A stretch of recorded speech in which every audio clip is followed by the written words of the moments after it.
Good evening, everyone. Can you guys hear me okay? Excellent.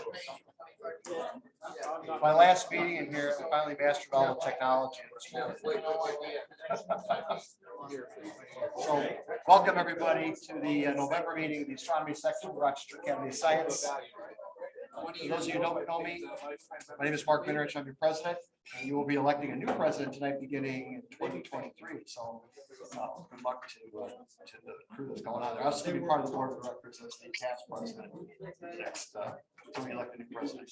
But welcome everybody. So tonight, if I could have you calm down for a moment. Tonight I start with an image. This is one of the latest images from the JWST. You guys may have seen another image of the pillars of creation from JWST. This is the mid-infrared version, which actually highlights the dust and minimizes the stars. So you actually see the clouds a little bit better in this image than you see in the other one that really highlights the hot areas in the JWST image. What's the red? The red, that is ionizing hydrogen. All right, so here's our November meeting. So here's our agenda tonight. First, the welcome, which I've just done. We have a bunch of announcements of stuff that we've done, stuff coming up, other things that recent discoveries.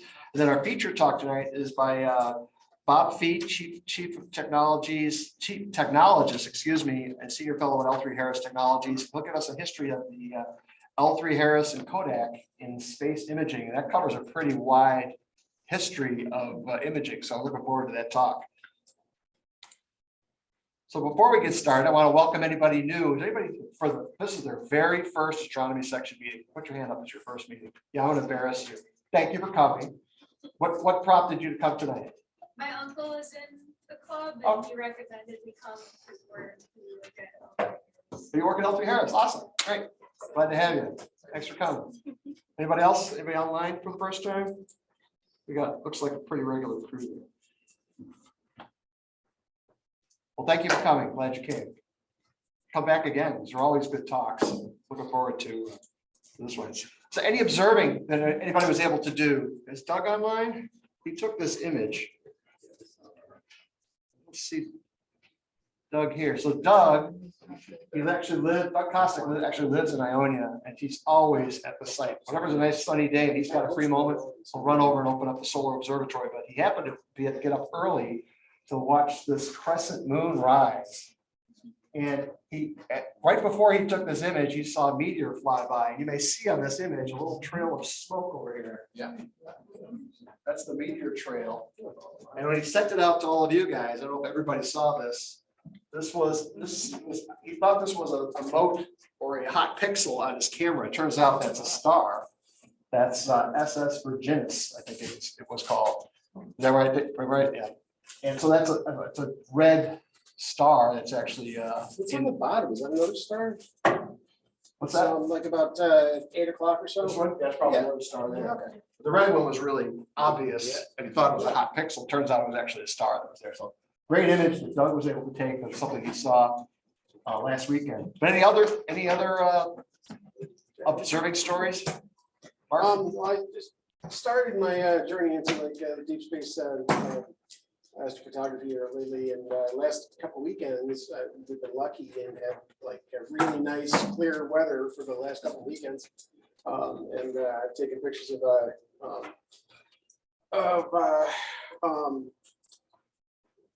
M33, the Triangle Galaxy, and the Andromeda Galaxy, and they feel pretty good. And learning how to process and everything with Photoshop and various different software. It's very rewarding. It's your first really deep sky stuff. It's a lot of fun to do. Good stuff. Anybody else do any observing? David? We had a couple of scouts out at the site a few weeks ago. And we had a couple of open houses recently. Yes. And we were doing a lot of Jupiter and Saturn. But just as it started to get late at around 10 o'clock or so, Mars comes up. And we were actually got our first look at Mars. What's that? You got, actually got what? Our first look at Mars. Yes, yes. Mars is gonna get brighter and brighter.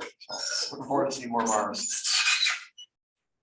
It's kind of neat in the morning where you can see like a whole lineup of like Mars is like going right through the Orion constellation. Sirius, Betelgeuse, Mars, and then there's a Capella or something that's right next to it. Aldebaran's the other red thing that's there, yeah. Yeah. All this red stuff all in a row. Pretty cool to see. Betelgeuse is over there. Yes, that's what you say it. Any other observing? Couple of comments. We've been looking at Jupiter and Saturn and planetarium, but Saturn, it's been much harder to see the Cassini division this year. I don't know if other people have noticed that or. Yeah. Or if it's the tower run, and I think the red spot on Jupiter has been not quite as well defined this It's year. getting smaller, I Yeah, think. a little, well, it was small last year, but it seemed better defined and you couldn't miss it. Now, not so much. Are Saturn's rings closing right now? Yeah. I wonder if that might be part Well, of I'm it. sure that's part of it. It's gonna be really tough over the next couple of years, but it happened earlier than that. We have seen it, but it's tough. It's hard. It's hard to match. Suppose when it's wide open, it's a lot easier to see that. Any other observing? It's not really observing, but it's a point that I think is kind of interesting. And I don't know, some of you might know this, just after our last meeting on October the 9th, it was the largest Iris observed gamma ray burst, and it was a big one. And I think one of the slides shows what it looked like. Yes. So hold that thought. Hold that thought. I actually have a slide for you to talk about that gamma ray burst. Oh, okay. Okay. John? Bob. I'm sorry, Bob. Bob's going to talk about a gamma ray burst that happened in October. And I actually have a slide. And we'll talk a little about that. Okay. So Yeah, so we'll get to that. That's a good point. All right, so we'll move on. Okay, so here's some things that happened in the last month. We actually had our final public observing event. We had them in June, July, August, September, October last year. For the first time, we had public observing on dark sky nights on it's been on a Friday night at the Ferris Center. And again, we had 30+ people show up for that event, advertising on Facebook, Astrospirit, the Night Sky Network, and trying to think what else. Not heavily advertised. We can't accommodate hundreds of people showing up, but we've been getting more and more people each time. And I think we had over 150 new people that showed up for our public observing. So we'll halt it for now because the next dark sky evenings are over Thanksgiving weekend and Christmas weekend. It's a little difficult to do that for those kind of holidays. So we'll suspend it, then it gets cold. So we'll suspend this till probably about May next year. Maybe we'll do April if April turns out warm. We'll start it up again then. But I'm really happy to say that we were able to show a lot of people dark sky stuff, which is important now that the planetarium has these lights in the parking lot that really prevent us from seeing really dark sky stuff.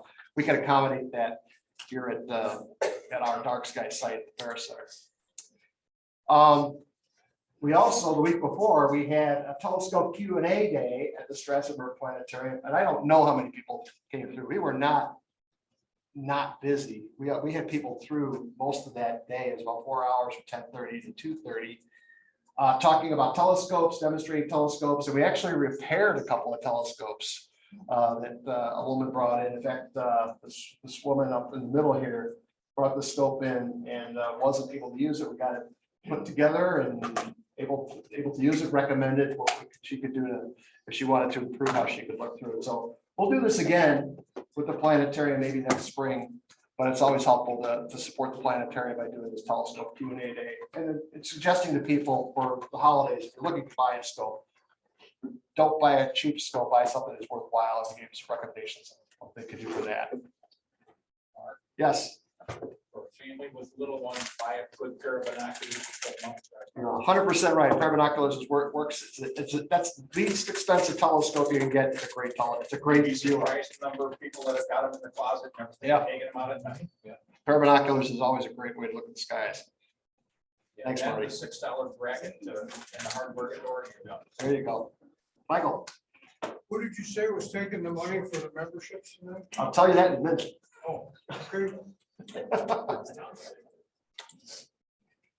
Also, the same day that we did our event at the at the Strassenburg, we had scouts out at the site, and Dave Bishop and Joe Altieri posted our scouts. We cleared a spot earlier in the summer off the parking lot to have a fire pit. If you've been out to the site, you recall that there was a fire pit kind of in the middle of the parking lot.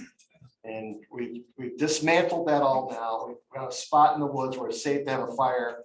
We still have work to do around there with grooming it. We want to groom it with some more stone around the fire pit area. But this Cub Scout pack was actually what this was. Finished clearing up a lot of stuff. Put down a temporary fire ring. We built these benches and got us well on our way to a official fire pit right off the parking lot area. So it's out of the way so that we're not going to run over with our cars, we're not run over nails and stuff. The guys that mow the lawn aren't going to have to avoid it, which makes things a whole lot easier for us to deal with. So that was a really nice job by those scouts. Wanted to show that to you guys. We had our first astronomy forum. Yes, David.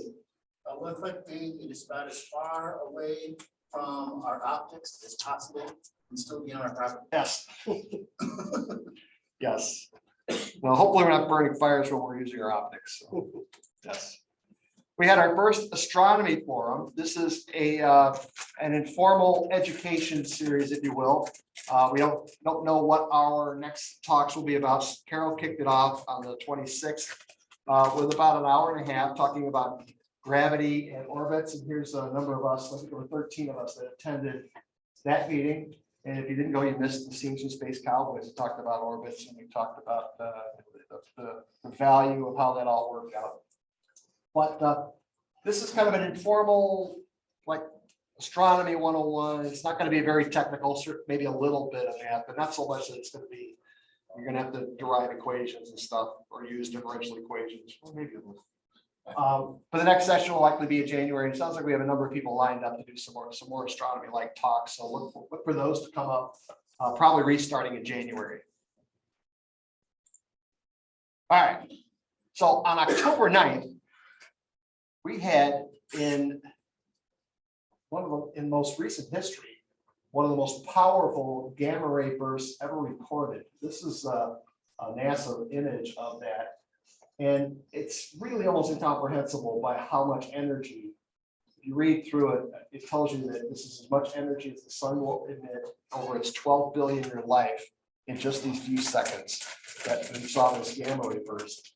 And Robert wanted to say a few words about it, and I said, okay, yeah, if you want to, we could talk a little bit about what happened with this gamma ray burst. So let me pull your slide. Like you said, it did record, it turned, there's one other one that turned night into day, in terms of the atmosphere, how radio signals propagate, and that was 2003. It was a magnetar, not sorry, 2004, magnetar 1806 -12. It turned night. I remember Hurley said, yes, it is mind-boggling, a star halfway across our galaxy that has the same effect on us as our sun.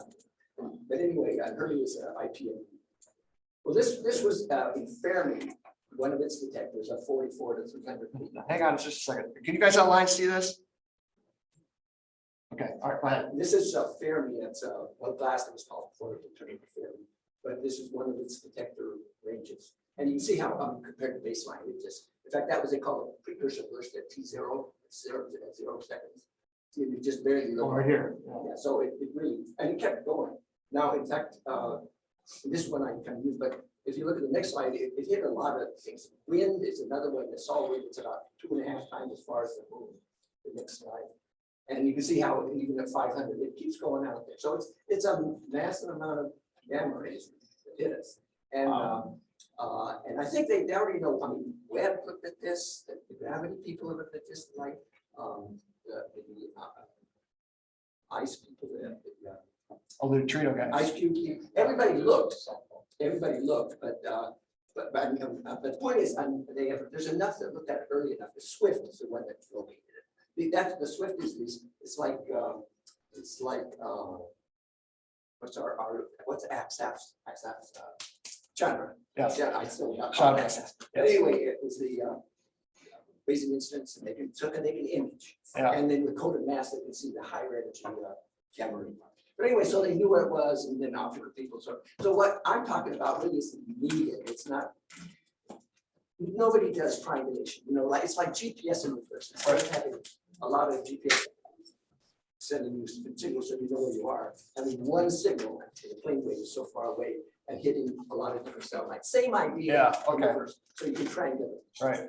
And so when you have a lot of different spacecraft all over the solar system seeing it, you can triangulate.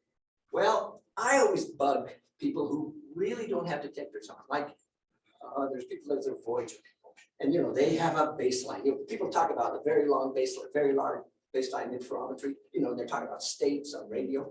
We're talking about 158 AU. That's 5 times the distance of Pluto. I mean, that's a long baseline. That's a baseline. Anyway, if the next slide, I was thinking of bugging these people. I was, he's one of the Voyager people. He's underneath stone.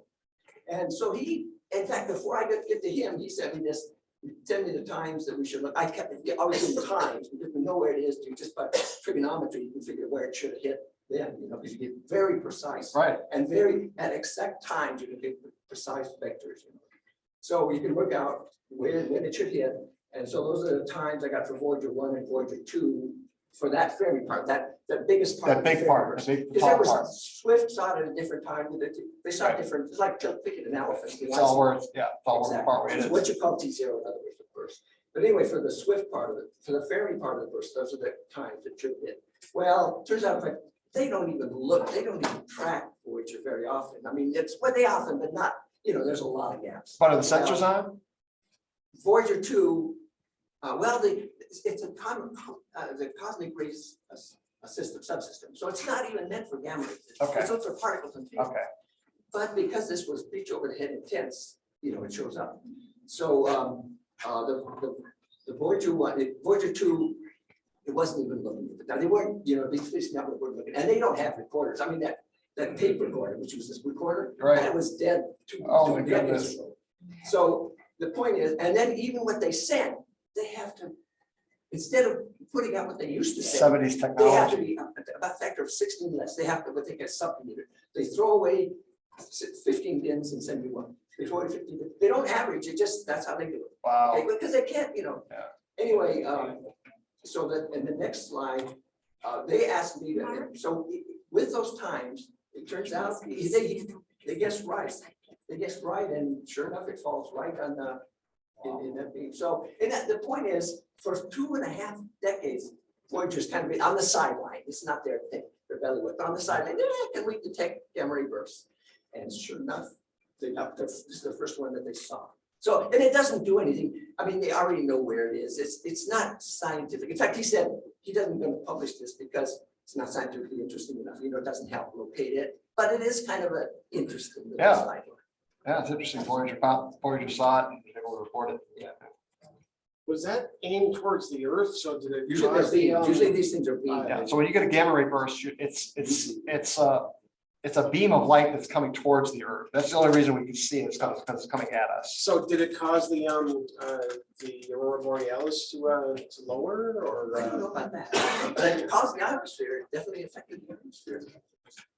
I don't know. It might have. I don't know. If you look at the GCM circulars, Scott Bartleby has this GCM circular thing. You can find all things about this. Neil? Can you rehash this in a way, so a really bright flashlight many galaxies away hit the Earth, thank God it wasn't strong enough to do any harm? Is that what we're basically, in other words, it was enough to affect the ionosphere? Yes. Yeah. All right, so it was directed enough in our direction that we saw it, but it was, do we know how far? Yeah, they have a spectroscopy. It's less than one. I forget what it is. Again, if you look at the GCM, they know exactly. They know where it came from. Several million years. But what happened several million light years away that we had this? Well, I don't fully know. I mean, whether it was I don't know if it was. That's so that it could be, this is where it's if we don't know if it was a black hole formation, if it was two neutron stars coming together. We don't know that. We But don't they know. probably will. I mean, they eventually will they know have that, yeah. information. I mean, it's coming. So in my astronomy magazine, eventually they'll tell us what they think Well, or you'll hear everything that Bob just told us. Well, I think it was just interesting that you bug these guys long enough and you go to a few conferences and then they kind of think there's somebody you can, like an unpaid geriatric intern, just as somebody that you can communicate with. It really is interesting how Voyager truncated the, They have to. yeah. They have to. Hey, so you can see how lucky this was. You know that baseline? Yeah. Yeah. In other words, that's the one can you imagine? That's why they don't see most of the time. They were lucky. It just happened to They be looked during that just 48 seconds, pure luck. it happened. Pure luck. Wow. Because the 16, the 5 on this, the 7 on this side, the 8 on this side, or vice versa. Just very They lucky. didn't, they just threw away. Yeah, I mean, they collected. yeah, but it's And then not, it doesn't get recorded, it doesn't get sent. yeah. There's no way to change that. Was there an increase in the type of counter? The earth level? Oh, yeah, well, the atmosphere is a lot, but out there, every satellite. In fact, most of them got saturated. Most of them got saturated. I don't think they're taken out, but a lot of them got saturated. So when they get saturated, now it's bad for them because they can't really quantify it. So you want to get ones that aren't saturated. I was wondering about that at sea level, I don't know, but again, the GCN were about mentioned. 20 counts per minute. At, Anyway, so Voyager saw it first. I mean, it's not important, but it's. Well, thanks for bringing it to our attention, Bob. And we'll probably see this somewhere, I in don't one of think those these guys will magazines. talk about it. I don't think that, it's not in their belly book, so they won't talk about it. This GRB is already in my talk for this. Oh, okay. Good. Good stuff. That was kind of interesting. All right, let's move along. So here's an image of that gamma ray burst. I've talked about this the last couple of meetings for here. We're looking to staff committees for all these events. And that stuff is up here. If you haven't volunteered to staff some of this stuff, I would ask if you would consider staffing, helping out with Rock Star Fest or the Telescope Day in Strasbourg or the holiday extravaganza coming up. Let us know if you want to help with that stuff. And the best way you can do it is give me your name and email address on these sheets, or email me, or if you'll put it in your chat here. Appreciate any help you can give us there. All right. Yes. Look at the bottom event, 2024 eclipse. Yeah. Most all of you are used to looking at that in the visible. I've got 2 groups of engineers designing 2 radio telescopes. We're going to try to look at it in the radio as well as the visible. That would be If you cool. recall, a few weeks ago, there was a partial eclipse over Europe and Asia. I've got visual observatories that reported to me. I'm now getting the radio telescopes that are nearest to them as a precursor for us to try to design a roadmap for the total eclipse that's going to go over us in 2024. It'll be a while before I could share that game plan. I've got engineers pulling their hair out trying to fix stuff that you can't imagine. So Marty, we're going to talk more and more about the eclipse. We are 521 days from the eclipse. It's literally around the corner. It's happening here. Where are you going to be? In the dark. How many people are going to stay here in Rochester to see an eclipse in Rochester? Depending on what. How many people are going to stay in Rochester, but if it's going to be cloudy, you're going to run someplace where it's not cloudy to see the eclipse? Is it just me? Where will that be? Exactly. Can I interject something? Yes, At the longer wavelengths, I don't have to. you're 100% right. But the picture I put up here on the right is the closest approximation I've seen to what totality is. An eclipse and totality is a whole nother event. We've all seen eclipses. You've had several eclipses here in Rochester over the last few decades. But totality is an event that is undescribable. It's not something that you can quantify without actually seeing it. No image I've ever seen shows you what totality is like. That sun in the sky, it is black like velvet, and it has these streaming tendrils of silvery light coming out from it. Along the edge of the sun are red, in fact, they're almost pink prominences coming out from the sun. The sky all around you, above you, is a dark, dark blue. You can see planets and stars. The horizon all around you is sunset colors. That's the best description I can give you. And the air, it's chilling because the air actually gets cool. If it's 10 degrees cooler because you're blocking all the rays of the sun, so it actually feels 10 degrees cool. All the creatures around you think it's nighttime. Crickets start chirping, cows head back to the barn, chickens go to roost. It gets really quiet, except for the humans.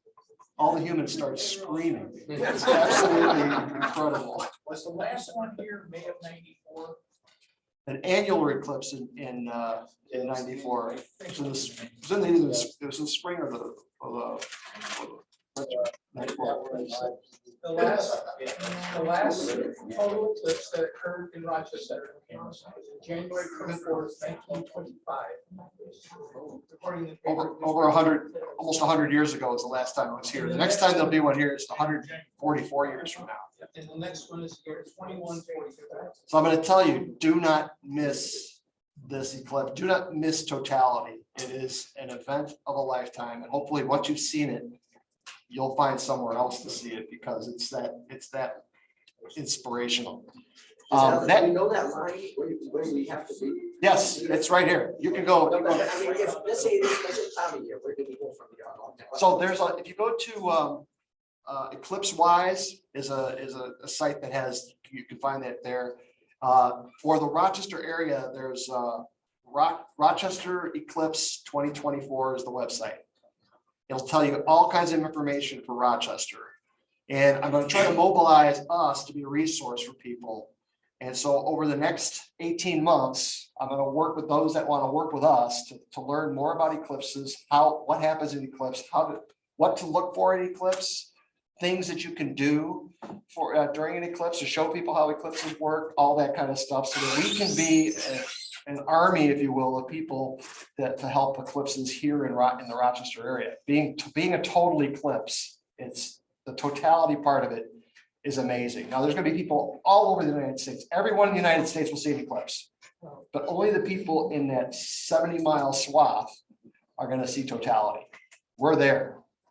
You got to see that. You have to see totality if you have any opportunity to see it. In that vein, you don't want to see an eclipse, watch an eclipse happening as it's getting there without eye protection. So we are going to order kind of an advanced order of these glasses. There's two kinds. There's the glasses, these things, fold them up, put them on your eyes for good eclipse. And then these things are kind of cool. This is an eclipse viewer. I put a lanyard on. Actually, there's a hole for a lanyard, so you could carry it around. You can share it with somebody. You can go look at the eclipse. It's safe enough just to do this. You don't need to wrap it around your eyes. You can go look at the eclipse that way. During the partial phases, at totality, put this down. You can look directly at the sun. You can see the tendrils that I described, the black velvet sun, the red parts of the corona of the surface of the filaments of the sun coming out there. You can look at that directly. Are we have a sign up sheet for those? Yes, we will eventually. I'll start bringing it next meeting. I just want to see a show of hands. How many people will buy these? What's $2 the a price? piece. How many people will buy 5 of these? Price? $2 a piece. $2 a piece. How many people will buy 5 of these? All right, so we're going to buy 1,000 of these, like 500 of each to start. And I think that we're going to end up buying a lot more at some point when we figure out what we're going to be doing and where we're going to be doing it. So, okay, good to know. We'll get that going. Questions on eclipse? I'm going to ask to bring up. Tony's going to be our new president. He's not here tonight because he's in Hawaii. Lucky Tony. This is honeymoon. Yes. Comment? Yeah. What you were talking about with totality, with the last one 5 years ago. The thing I found amazing at the end of totality, because you're just staring at it without the glasses on. Yeah. Is right the sun first peeks out, it's like a ray gun going. Yes. into your head. Yes. It's like, oh my God. Yeah, you definitely have to put them on, right back on when you reach that diamond ring effect that happens at the end, at the beginning and the end of the eclipse. You definitely want to put your glasses back on. And believe me, everybody around you will be having the little timer things. So it'll say 20 seconds, 5 seconds, 3 seconds to whatever, and you make sure you get your glasses on. Yeah. So. All right, so I will be promoting the eclipse stuff pretty much every meeting for the next 18 months. Lucky Tony. How many of you have seen the image of an eclipse through like the leaves of a tree? Yes. Where you see all the little mini Yes. imaging? Yeah, so that's one of the things, that's some of the things that we will discuss when we do that. Yeah. Okay, question for you. That's assuming everything is a nice round aperture. What happens when it's not? It still does that. Even with all the interference, it still does. All you get is, you get, It's like a pinhole camera. yeah, it's like a pinhole camera, exactly. And what's even more interesting, Marty, I'll go one step further, is you look at your shadow on the ground on a normal day, it's fuzzy at the edges. As you get more and more closer and closer to totality, your shadow gets sharper and sharper and sharper because it's more and more of a pinhole effect. Yeah. More clips, comments, or can we move on? Jeff? There's a video that I sometimes show my students at MCC that was taken by the local news agency that involves people from the astronomy club here in Rochester experiencing the double This eclipse. is the one from And Tennessee. It's a nice little story. I'll tell you what, I'll show you that one in January. I'll show you that video. It's a pretty good video. There are people from this club at that video. I didn't know you had that. That's good. That's a good film, a good video. All right, we'll move along. All right, so upcoming events, we have Saturday night viewing at the Strassenberg. We're going all the way to December 17th. And then we're going to take a hiatus from that point because it's cold and then we start to lose stuff, visibility in the sky. But here's what's visible each night, each Saturday night. We're starting at 7 o'clock every night, even after daylight savings time. You just let Jim Sidewan know that you want to help out. He can use the help. It's just a couple of people that are there. I So need to Jim, make a louder plea for volunteers. We've been asking for volunteers for years. We're getting pretty good crowds there. We're averaging 75 to 100 people, but it's been warmer. They'll probably die as soon as it gets colder. 2 weeks ago, we had more than 200. No idea how many we had because they couldn't even get up the stairs. However, most of the sessions in the last year have been Don and I. We need more help. Public astronomy is really fun. People appreciate it. We don't have to be an expert. We need people for crowd control. We need people just to chat about astronomy, or maybe just to keep the cave on Jupiter and put it there and just keep it on it, and you can run that part. But what we really need to have a few volunteers. So consider calling. Do not just come up in the middle of the session. You might see us overwhelmed and we don't have time to talk to you or train you. Come up, talk to us ahead of time, come up with us when we go there to open. But I really encourage a few more people to start. Don and I are getting old. So yeah, we have to get there a little bit ahead of time and open up the thing. If it's at all warm, we need a cool mirror down a little bit. So we often are there half an hour early. Once it gets to be, 10 degrees out in December, maybe not so much. But we've got 7 more weeks of this. Some of these weeks may be very quiet. It's a good time to start to chat about how to do this. Consider it. Thank you. all right, thanks, Jim.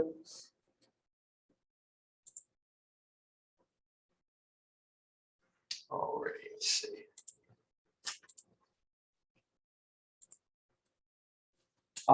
This weekend, we have an open house at the Barris Center. If you're unfamiliar with the Barris Center, and you want to check out our site in the daytime, it's a whole lot easier than checking out the first time at nighttime. Come on out on Sunday from about 12 to 3 will be open. If you want to learn how to use those buildings that are there, there's telescopes in those buildings. We could train you on using those buildings. That's a great time to do that. And typically, those that show up need something to do if nobody else shows up. So we do a little repair work and stuff that on the site or maintenance. So if there's nothing better to do, you can always help with that too. So we appreciate your help there. But that's this Sunday, the 6th. All right, this is a screenshot from my Sky Safari of next Tuesday morning, looking west at about 5 o'clock in the morning, and there's a total lunar eclipse. So we will have the Ferris Center open on that Tuesday morning. The penumbral start is at 3:08. That's not the deep shadow. The deep shadow starts at 4:09. That's the umbra. Starts to cross the surface of the moon at 4:09, and the moon will be completely eclipsed by 5:15. And the eclipse ends and sunrise happens like just a few minutes later. So you won't see the penumbral finish. But right at sunrise, the moon will rise with being in shadow. So take a look at the eclipse in the morning. It's also election day. Get up early, go see the eclipse, and go and vote. I'll open up the observatory in Ionia. Glad to have anybody come out and join me.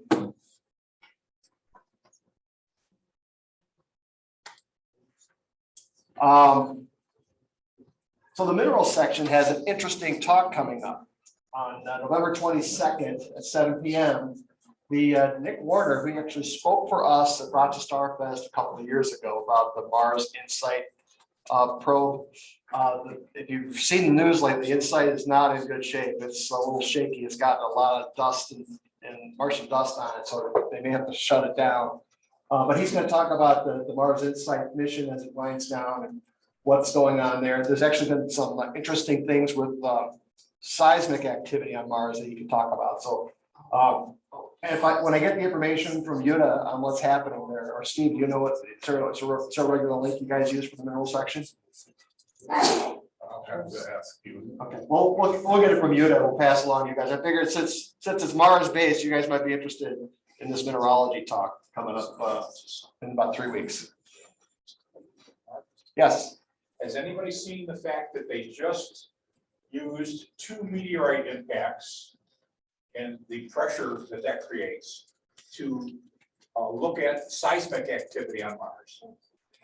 Look at the seismic undersurface strategy structure. Yeah, that's what we hope to hear from Dr. Warner. It should be interesting. And Mars Observer actually found one of the impact sites. Yeah. Wow. Yes, so there was an image on, was it show me a picture of the day? I've already got it. Okay, Where's that going to be? Do we know? it'll be virtual, and when it is, I will let everybody know.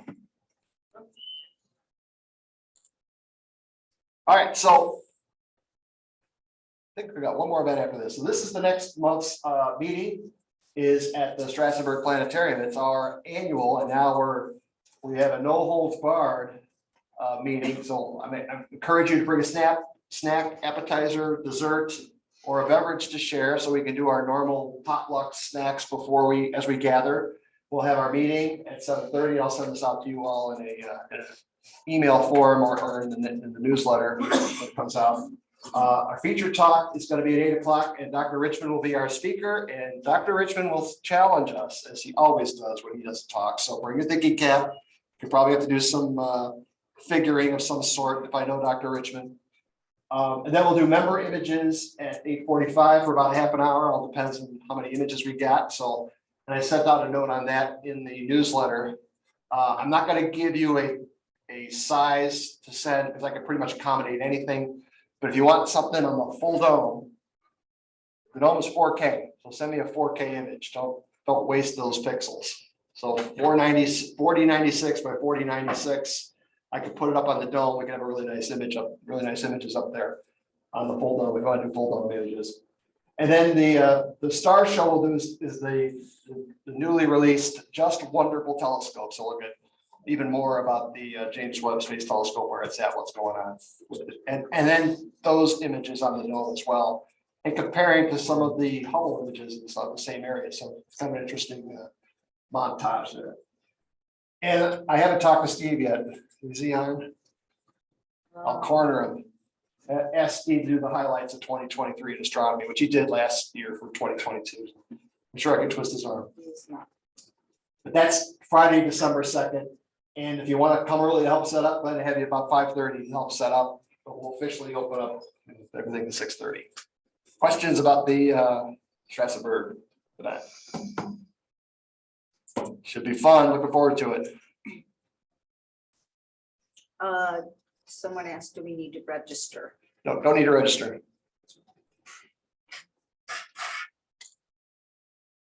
All right, the next event after that is our board meeting. Our December board meeting is at the University of Rochester, Bausch Law Room 203. It's the Astro Lab. Any members welcome to attend our board meetings. Glad to have input or just to see what goes on, what kind of shenanigans go on in our board. There's no shenanigans.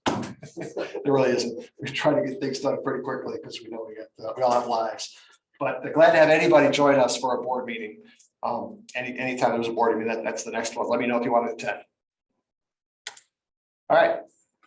And a membership appeal. All of our memberships, if we have not renewed yet, are due at they expire at the end of December. So our membership chair happens to be sitting right here in front with a yellow shirt and a red hat. You see the spot. If you saw tonight's email, you had a form in there you could have printed out, or you could see Craig yourself tonight at some point. Fill out your form. You don't even have to use a PayPal pay to pay Craig right now. You can just write him a check and be glad to take your money to renew for next year. If you joined us in the last 6 months or since July anyway, you get the next year as part of your membership. Since you only got a partial year, we give you all of 2023. So if you just joined in July or after July 1st, then your membership is active through 2023. So you're good. But all of us that have not, or if you're a life member, you're a life member, you don't need to worry about that. Questions on membership? All right, with that, tonight is our elections. This is our slate for tonight. Running for president in 2023 is Tony Golombek. Dave Bishop, who is our current vice president, will remain vice president. Eric Day, who's been our treasurer for the last year, has done a tremendous job as treasurer, will stay as treasurer. Mary Winzenberg will step into the secretary role. She's been a board member before. Bill Schlein, again, will be running as a director. And then 2 new directors, Joe Altieri, who has been on the board in other positions before, will be joining us as a director again, now that his girls have graduated from high school and off into college. We're going to drag Joe back in. And then Craig Kaplan, who's our membership chair, will be joining our board for Bill Rogers, who would like to step off and do some other stuff. So this is our slate for 2023. If somebody wants to nominate somebody else for the board, I'm glad to hear that nomination now. You think there's somebody else that we need to consider? Anybody online? Nope, nobody online. So this is our slate, and we have Peter is up front with ballots, and we'll pass those out. If you will grab a ballot, all you need to do is to check the names that are on there that you're voting for that person, or if you want to vote for a write-in person, you can write that person in.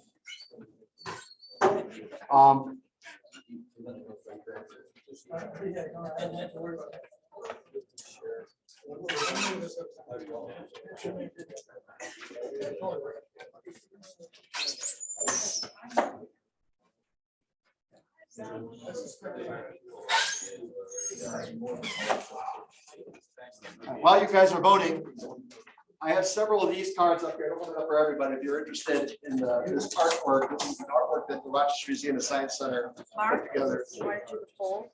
Yes, I'm sorry. Yes, for those of you online, I do have a poll for you. You can approve this slate in whole. Here we go.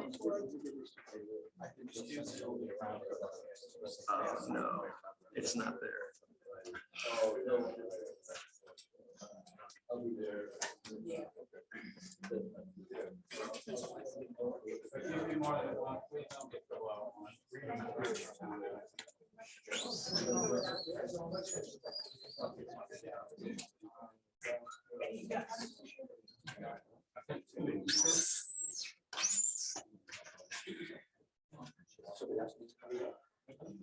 Bart, you want to make sure that everybody knows that there are actually 3 director positions.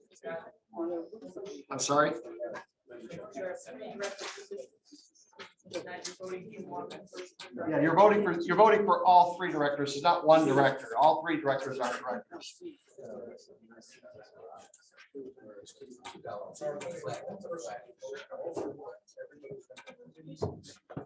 See, that's not. Next one.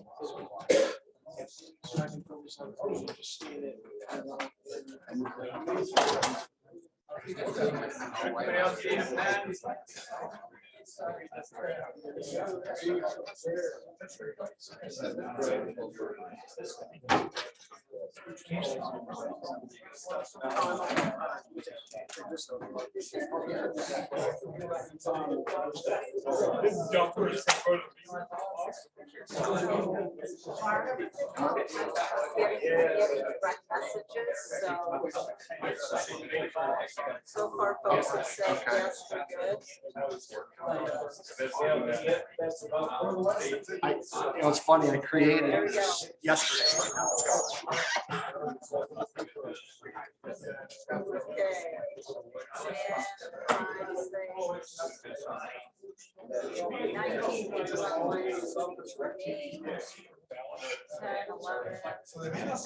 You can see the election.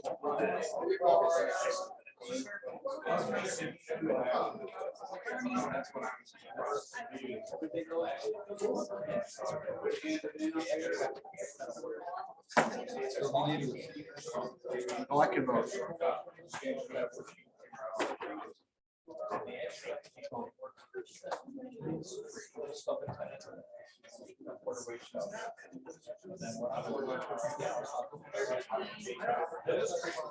Which is right, because you, me, and Bob are here. That's everybody online. So thanks, everybody online. That was unanimous.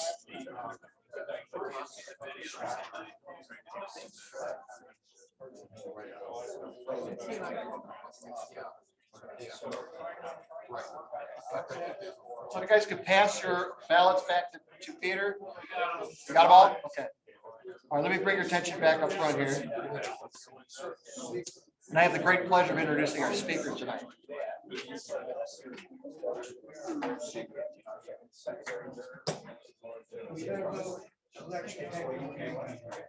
So what we're trying to do is If I can have everybody's attention, we'll get the results of the election right after the main talk here. But our features presentation tonight, David, Marty, our featured presentation tonight is Bob Fiete. He works at L3Harris in the space division, and he's going to give us a little history of L3Harris and Kodak and space imaging. So I will stop sharing. And then Bob, if you want to share your presentation. The green box in there. So, oh, wait, okay, that's you. If you stand over here, you'll be in the. Okay. Oh.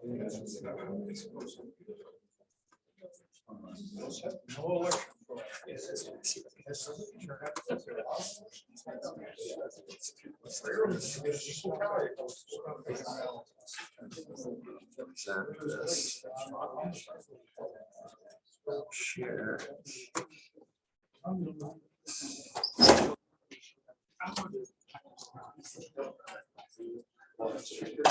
We have Bob's presentation on Zoom. We do? Yep. Screen sharing on Zoom. Hang on, I'm trying to move it in here so we have it over here too.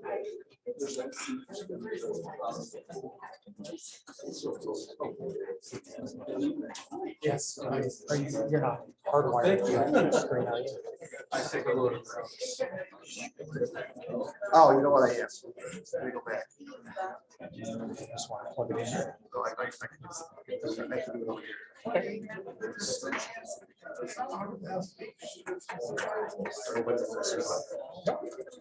Presentation still there, so.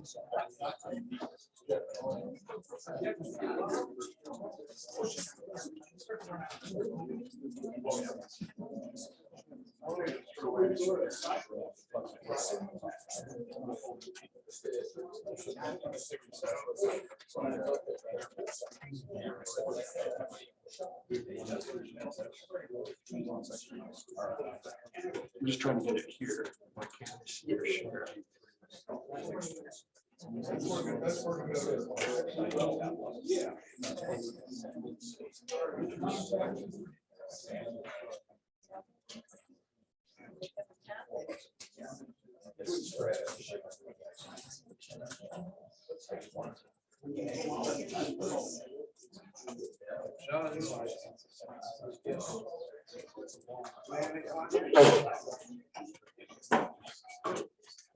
There we go. Okay.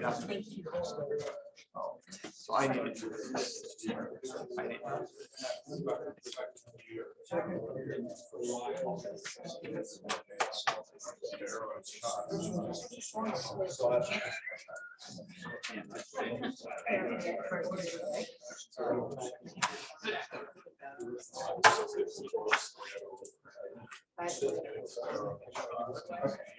We're good.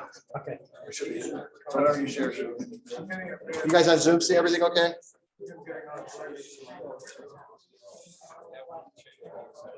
As big as it's gonna be, or can you?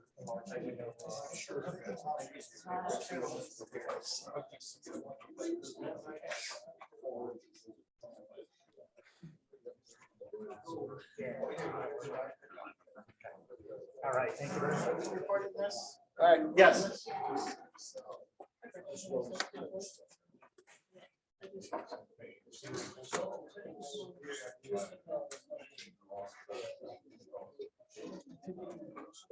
All right, I think we're ready. Thank you, everybody. I appreciate your coming out tonight. I'll take an audience whenever I can get it. I think it's interesting that everybody in this room has a passion at looking at space from the Earth. For the last 35 years, my passion has been looking at the Earth from space. And so I'm going to show you through this history. Now, this talk is a general one that actually probably originated 20 years ago when I gave a colloquium right here at RIT, just to share with them some of the new technologies we have. Since then, a lot has evolved and changed. So you're gonna, a lot of this stuff will be obvious to you. It's not to a lot of the people I present, but hopefully you'll find it fun anyway. So first, who the heck are we? So I joined the organization 35 years ago when we were Kodak Government Systems here in Rochester, New York. Actually, Jeff in the audience here was part of the group when I joined. So it's good to see you, Jeff. There were two key technologies we had that were absolutely world-class. One was overhead imaging payloads, and the second was all the imaging science that goes behind that. But the world didn't know about us because it was almost entirely government work. And Kodak didn't want the world knowing that we were doing all this stuff for the government when they're trying to sell film internationally and doing all that stuff. So we were kind of hidden away. But that changed over the time. We got to do more and more in the commercial area and grow from there as well. So I'll show you a lot of the technologies we've done in that area. But the big change for us from a company perspective was, as you know, in the audience, Kodak ran into real financial difficulties. They started to sell off their divisions. They sold off, first they started with their most profitable divisions, first with their health systems, which turned into Carestream. And then the second was us. And so we were actually, we weren't commercial film sales, but we were very steady revenue profit for the company. And so they knew they could sell us for a decent price. And a company named ITT Space System, ITT bought us as part of theirs. A lot of people were nervous in our organization. I told them, you're going to look back and think this is the best thing that ever happened in your career. And I still stand by that today. One of the things that ITT did was they merged us with their weather payload systems. I'll talk a little bit about that. And their GPS payload group out in Clifton, New Jersey, outside New York City, formed a new group called ITT Space Systems. And what was absolutely amazing to us is they made us the headquarters of that. So our friends in Fort Wayne, Indiana, and Clifton, New Jersey kept joking, saying, who bought whom? Because why are you guys not at headquarters when we acquired you? But all the weather satellite images you see on the evening news comes from this group. And every GPS signal you get, including from your phone, comes from our hardware on the GPS satellites. We built every GPS timekeeping system and transmission on every GPS satellite. And so those come from us. So from ITT Space Systems, they spun us off as our own government side as a company called Excelis. And we knew they did have to have us acquired by somebody else. And to our great surprise and relief, a company called Harris acquired us, because as you know, in Rochester, Harris is a great company. They're well known for the tactical radio group. But it was for Rochester, which is great for us because we were now part of a company that had a very good presence in Rochester. They merged us with a lot of their group space technologies down in Florida. Just like we're very big in imaging payloads, they're very big in space antennas. They're one of the primary builders of space antennas in this country. And then just more recently, we merged with L3 to become L3Harris. And so within our space group, we have about 1,200 employees in Rochester. All L3Harris employees in Rochester are about 3,800. But the other 2/3 of Rochester employees are in the tactical radio group we call communication systems. So they're a sister organization of ours. They aren't part of our space group. And so I don't want to say we're kind of run as two separate companies, but we really don't interact much because of the different technologies involved. So that's kind of where we came from. And what's really interesting is most people, even in Rochester, don't realize when you see an image on the evening news like this, like when the Russians were getting ready to invade Ukraine, whenever you see the source Maxar, it's our cameras that took those pictures. So we built the cameras that are on the satellites that take those pictures, and right here in Rochester, and people don't realize that. So it's fun to see when you see all these satellite images show up in the news. So I'm going to talk about the legacy of how we got to that point where you're seeing our satellite images on the news. And just to have some fun, I'm going to go way back in time and give you a history lesson on imaging. And then I'm going to bring you up to where we got to where we are today in Rochester, where we're doing space imaging. And so it all starts with the first time somebody actually described an image. It was from a hole in the wall. Mark, you were talking about a pinhole. Well, that's what this was. It was a pinhole in a wall. And people noticed if the room was dark enough, you could actually see the image of the outside on the opposite wall. And so these were called camera obscuras because it's Latin for dark room. And the word camera survives today. So the word camera is just Latin for room. And that's where it comes from, the camera obscura. So it was really just a novelty. Al Hansen was the first to actually mathematically describe what's going on. In the 16th century, some European artists started using an aid to illustrate. They would project onto a screen the subject outside, and then they trace them to get some realistic features, and then they would later paint it on the canvas. But of course, the actual, what's that? Paint by numbers. That's it. It was a paint by sketch. So was it cheating? I don't know, but they did that. So the real interpretation was still done by the artists. So let's talk about lenses for a second. About the same time, 10th century, the monks realized that if they used a glass torch, they could magnify the small biblical texts that they were writing, and they were called reading stones. And then they were eventually called lenses because they were shaped like a lentil bead, and lens is Latin for lentil bead. And in the 14th century, the Venetian glassmakers realized that if they put them in frames, it could help them correct visions. So that's the very first eyeglasses that you see there, made by the Venetians. So now we put the two of them together. The lens meets the camera obscura. The problem with the camera obscura is if you try to make the hole larger so you get a brighter image, you're just going to blur out the image because you don't have the one-to-one ray tracing of the light through the hole now from a point in the scene to a point in an image. So you put a lens in there and now it converges the light back to a point almost. We still have aberrations and diffraction and other things going on, but that's the general idea. So now I can widen the hole, let more light in, and get a brighter image that's still in focus. And so it was in 1550 where there's the first documented evidence of people putting a lens in a camera obscura. Going backwards here. So now we have to record the image. And so you'll see these little green tags up in the corner every time I show something that's a revolutionary change in the technology getting us to space imaging. So now we need to record it. Nicophore Niepce in France was the very first person to figure out that light will react to a light-sensitive chemical mixture, where it will turn the powder darker as light exposes. But he had to fix it. He had to find a way of stopping it. So he could form an image, but when you were around showed people, it would just keep getting darker and darker and eventually darken and disappear. But he finally found by using different solvents that he could actually stop that process and fix the image. And so this is the oldest surviving camera photograph that exists. The first one that he was able to fix and stop, and it was just a picture outside his estate, which still exists today in France, and looked over, I think it was a monastery across the street when he took this image. Now, one thing that's interesting about this image is you'll notice that this side of the building is sunlit in the image, but the opposite side of this building is sunlit in the photograph. That's something you won't see today if you take a photograph. You can't have two opposing walls sunlit at the same time. And that's because it took them somewhere between 8 to 20 hours to get this exposure, and the sun was moving across the sky. So the sun lit this side of the building, but by the time you finished the exposure, the sun was lighting this side of the building. So you get that kind of funny effect that's going on with the exposure. So even though the material reacted with light, it was still a very long and slow process. So he partnered with Daguerre to make it faster. They knew that they had to speed up this process. Unfortunately, Niepce died a few years later. So Daguerre took all his work and took credit for all of his work. So when we were young and we learned about the history of photography, they'd always say that Daguerre invented photography. Well, he really didn't. It was actually Niepce that first created the first image.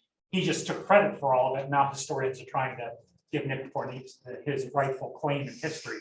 But the one thing Daguerre did do is he was able to get the exposure time a lot slower.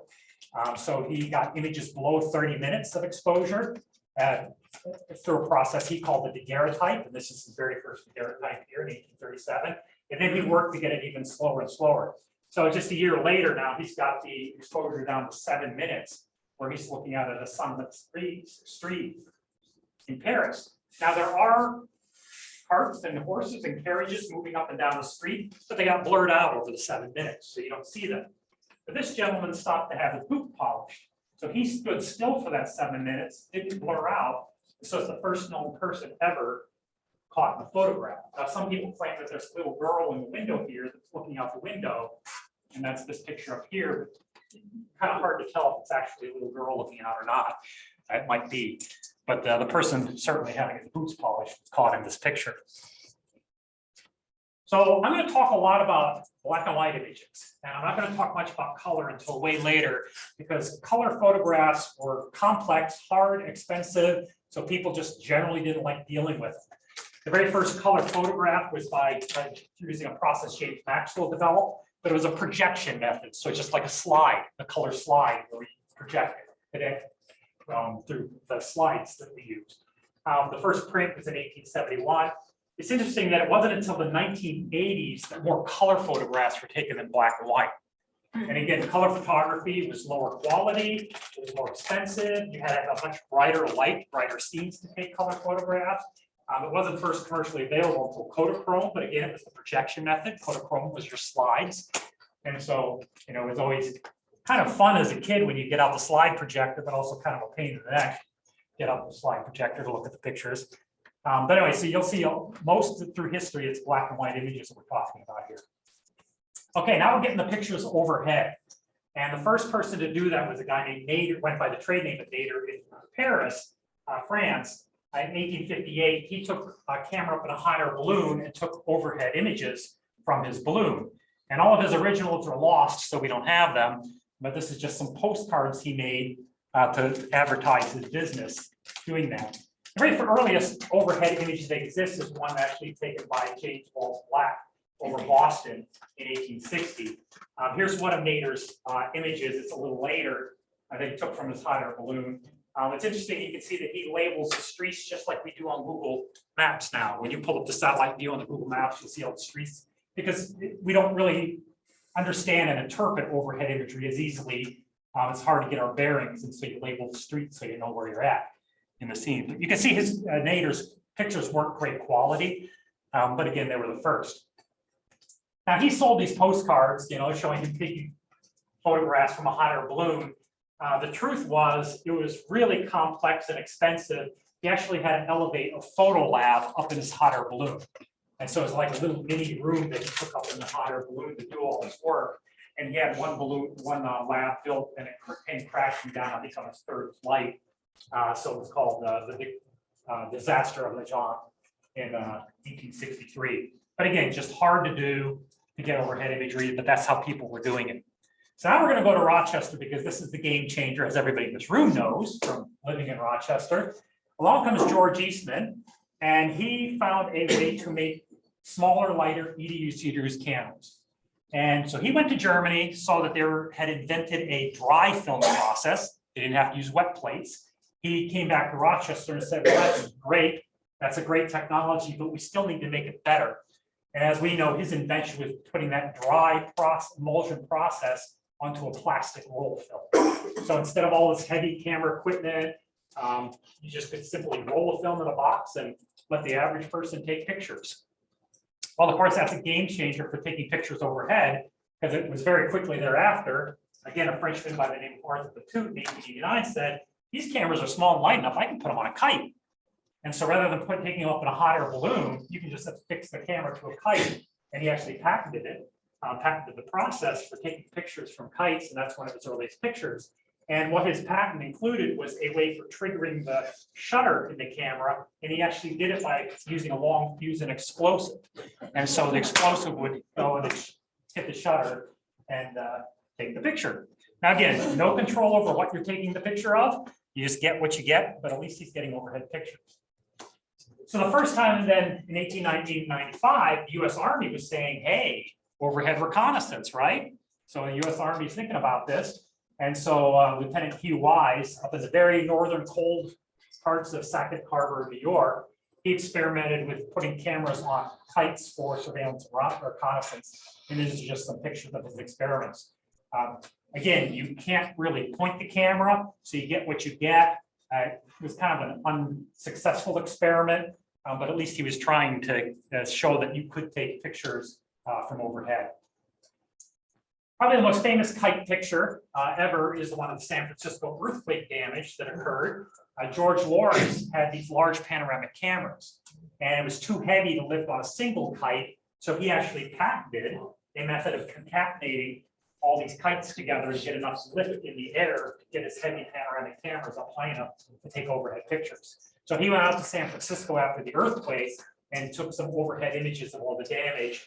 And almost everything you see in that image from damage is from fires, not from the earthquake. So the earthquake caused the fires, but the fires are really devastated the city. But again, some great pictures. So that's, again, you'll probably see that in history books, not realizing it's a kite image taken from George Lawrence.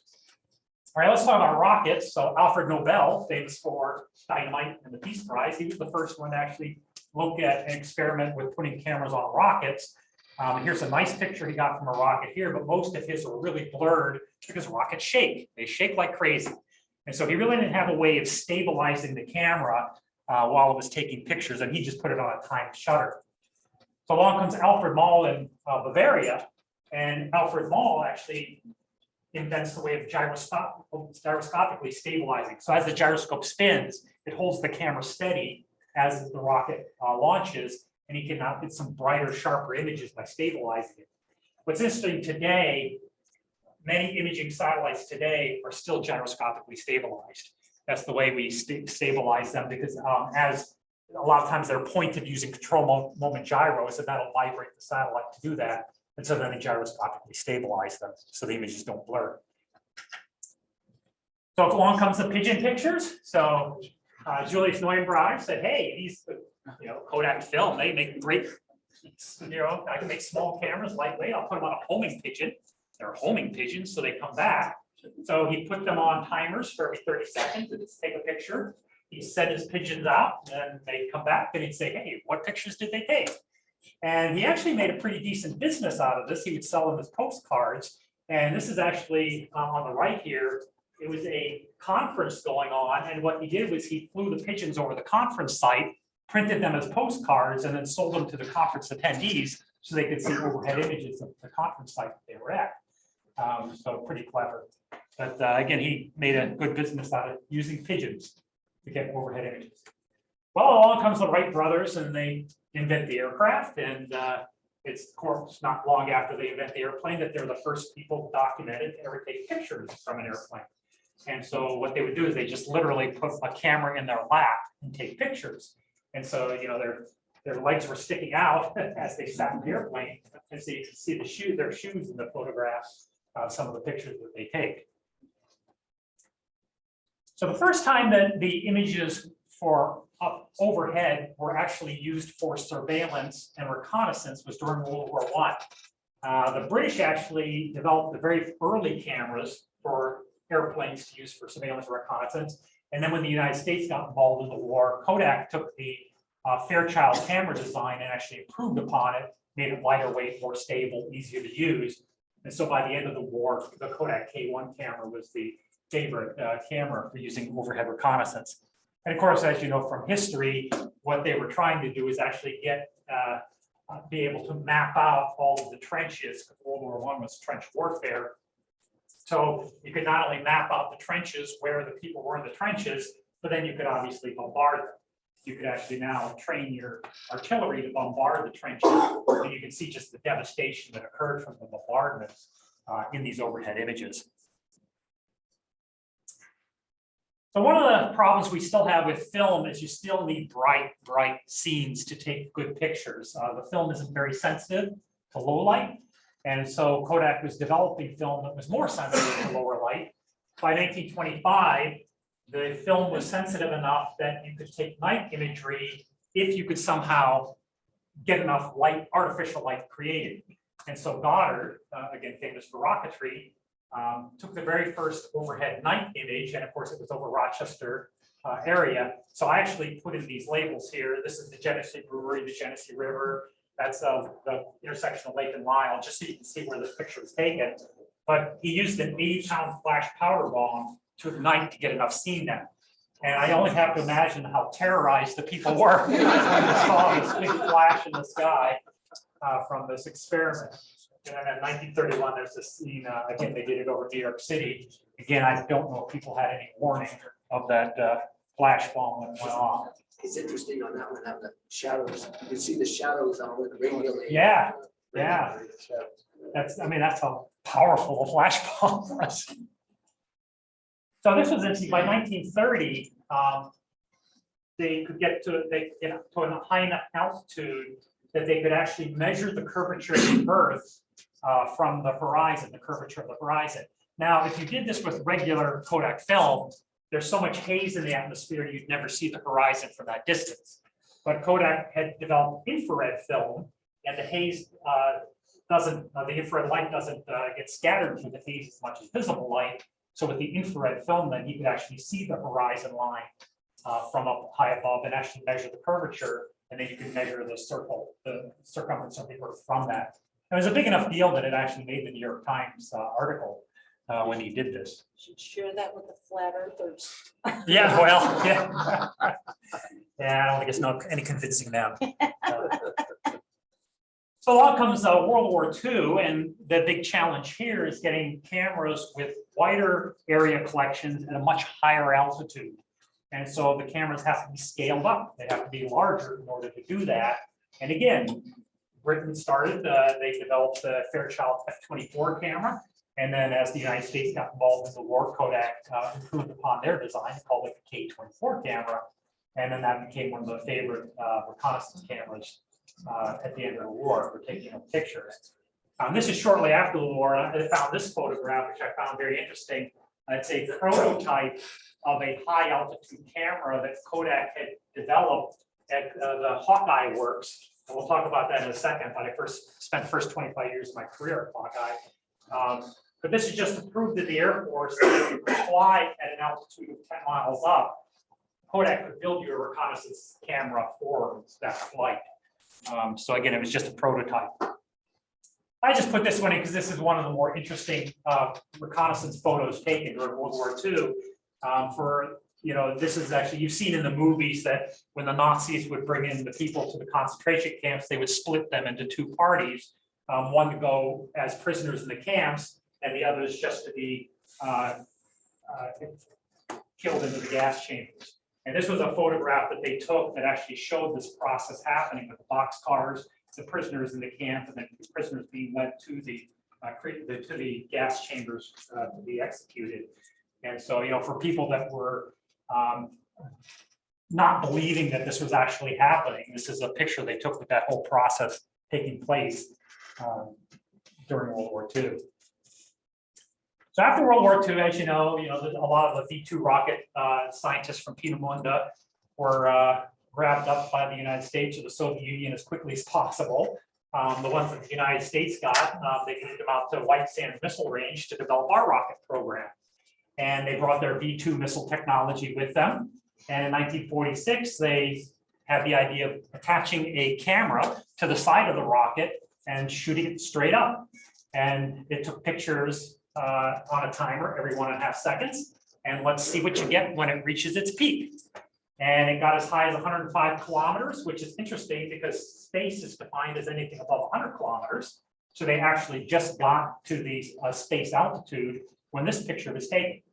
And so this is the very first picture of the Earth from space from V2 rocket in White Sands Missile Range. Not great quality, but it's the first. All right, now we get satellites. So Sputnik comes along and you can put an artificial satellite around the Earth. And immediately people were saying, well, it'd be great for reconnaissance purposes if we could get a camera on that satellite, put it around the Earth, and then we could do reconnaissance and surveillance as the satellite orbited the Earth. But how do you get the pictures back from orbit? That's the problem. Well, let's talk about television. So there were television cameras, and so you could use a television camera on a satellite that could beam the images back to Earth. Well, history on television, Philo Farnsworth invented the image dissector, that's what he called it, in San Francisco. And the building still exists where he did his first television transmission at 202 Green Street. He patented it, but then he got into a legal battle with RCA, who said they invented television. In 1936, Philo Farnsworth won, became the recognized inventor of television. So now he was looking all across the country for a place to set up shop. He found that the Cape Heart Phonograph Company in Fort Wayne, Indiana, had just vacated. So it had a great warehouse, great manufacturing building, employees that were looking for work. And so he said, that's where I'm going to set up my company, the Farnsworth Television and Radio Corporation in Fort Wayne, Indiana. And in 1951, a company named ITT bought Farnsworth Company with all their television technology. So the very first image of the Earth from an orbiting satellite was 1959, taken with a television camera, actually an RCA television camera, not one from Philo Farnsworth. Not a good picture, but it's the first. Again, so you try some things. A year later, Tyros 1 took the very first picture of the Earth with a television camera, again an RCA camera, but they designed this camera for meteorological purposes. And it proved that meteorological data could be collected from television cameras in satellites around Earth. So that kicked off the Nimbus program. Now that's where Fort Wayne, Indiana comes into play, because Fort Wayne, Indiana got the contract to build the television camera, the scanners for the Nimbus weather satellite, which was the first meteorological satellite program. And so the high resolution infrared radiometer was built by the ITT in Fort Wayne, Indiana. So this is the beginning. There's Nimbus 1 up there, and the space group that I work in, we have our group out in Fort Wayne, Indiana, that has now since then built all these weather satellites to date. So all the GOES, the geosynchronous GOES satellites that take all the hurricane pictures you see, those are our sensors, our cameras that take those pictures out there. You know, moving on, we built the Himawari weather satellite for the Korean, the ComSat or GeoComSat for the Japanese. And then a lot of these others that you see, the JPSS, they're in low Earth orbits and they're actually sounders. So they're measuring wind altitudes. So they're not taking the pictures that you see on the evening news, but they're trying to measure wind velocities and things like that as well. So it's just, you can see it's created a huge franchise for our company, all because Philo Farnsworth set up his company in Fort Wayne, Indiana. All right, let's talk about digital images, because you have the luxury of knowing today we get images down from orbit digitally. They're all digital pictures. Well, the very first digital image was in 1957, scanned by Russell Kirch. He passed away last year. But he was at the National Bureau of Standards. They invented the first scanner.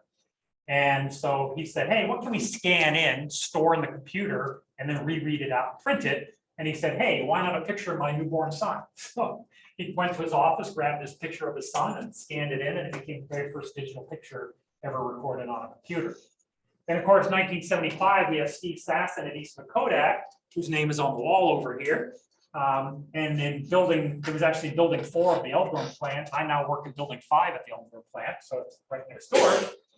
But Steve Sasson basically got a CCD sensor and invented the very first digital camera and recorded the image on a cassette tape that you would then play back on a TV screen as well. Now, I saw a talk from him several years ago, and he said when he was briefing this up to Kodak management, he was 100% prepared for the what, 0% prepared for the why. And all the executives wanted to know why. Why does anybody want this? Why would anybody want to record an image on a cassette tape and play it on a TV screen? And Steve said he didn't have an answer for it. 40 years later, they still. Why are you in They know this? the answer to that. Oops. You know, in history, Kodak just shelved the whole project. And that was their beginning of their demise. So, okay, so we can't take pictures digitally yet. We're not there yet. So the CIA, newly formed after World War II, said we need to know what's going on in the Soviet Union. We can't take pictures from space at high enough quality. So we're going to have to take it as high as we can without putting it in the satellite. And so they came up with the U2 program, which was a top secret program at the time. Area 51, of course, now we don't use Area 51, but that's why all the UFO sightings, all that stuff were out there. But the U2 was developed, and you probably remember from history, the bomber gap. So the CIA thought the Soviet Union is way ahead of us in bombers, tactical and nuclear bombers. And when the U2 started flying and taking pictures, they found that the Soviets not only didn't have as many bombers as we had, they had almost nothing. It was way worse than we thought in their direction. So that was, it proved that the whole bomber gap was wrong, way wrong. And so we weren't in as much trouble as we thought we were from a military race with the Soviets. Well, that was good until 1960 when Gary Powers is shot down in the U2. Eisenhower had to admit we were flying the U2 and they shut the whole program down. And then, of course, in August 19th, Powers is convicted and sentenced to prison in the Soviet Union. The follow-up is the XR-71. That didn't fly until 1964. So it seems like we have this reconnaissance gap from 1960 to 1964 where we can't overfly the Soviet Union to see what's going on. But what I find very interesting is this is the front page of the New York Times when Gary Powers is sentenced. There's another article right here. It says space capsule was caught in midair by US plane on re-entry from orbit. What is that all about? Well, the CIA had a program that they didn't want to talk about. It was called Corona. The cover story was Discoverer, a science mission. But they said the only way we're going to get great image quality from an orbiting satellite is on Kodak film. So by golly, we got to figure out how to get that film back. And so the Corona satellite was built, and they spooled the film in a capsule as it collected the imagery over the Soviet Union and elsewhere. It jettisoned the capsule, it parachuted back to Earth, and it was usually off the coast of Hawaii. They would fly an aircraft with a hook. They would then hook the parachute, the picture up in the upper right there, snag the parachute. They could reel it into the back of the plane, land it in California, and then bring it for developing and processing. And so this was finally declassified in 1995. Until then, the US government didn't admit this program ever existed. That satellite is in the Strasbourg Planetarium in Malawi. So we actually donated that. Yes. So we donated it. It's now, there's one in the Smithsonian, which is actually one that used to be in a building I worked with in Washington called the National Photographic Interpretation Center. And we could actually go up and play with it. And now, of course, it's behind ropes and you can't touch it. So it's the Corona satellite. Now, we did not build it. iTech built the camera up in Massachusetts, but we built we had to basically invent, Kodak had to invent new film for this. It had to be very, very thin so they could spool a lot of it. It had to be very strong. It had to survive the cold environment of space. So that was really Kodak's role in it as well. So finally, the 13th flight was the first one that was successful, but it didn't have film because they loaded it with telemetry equipment to figure out why the other ones were failing.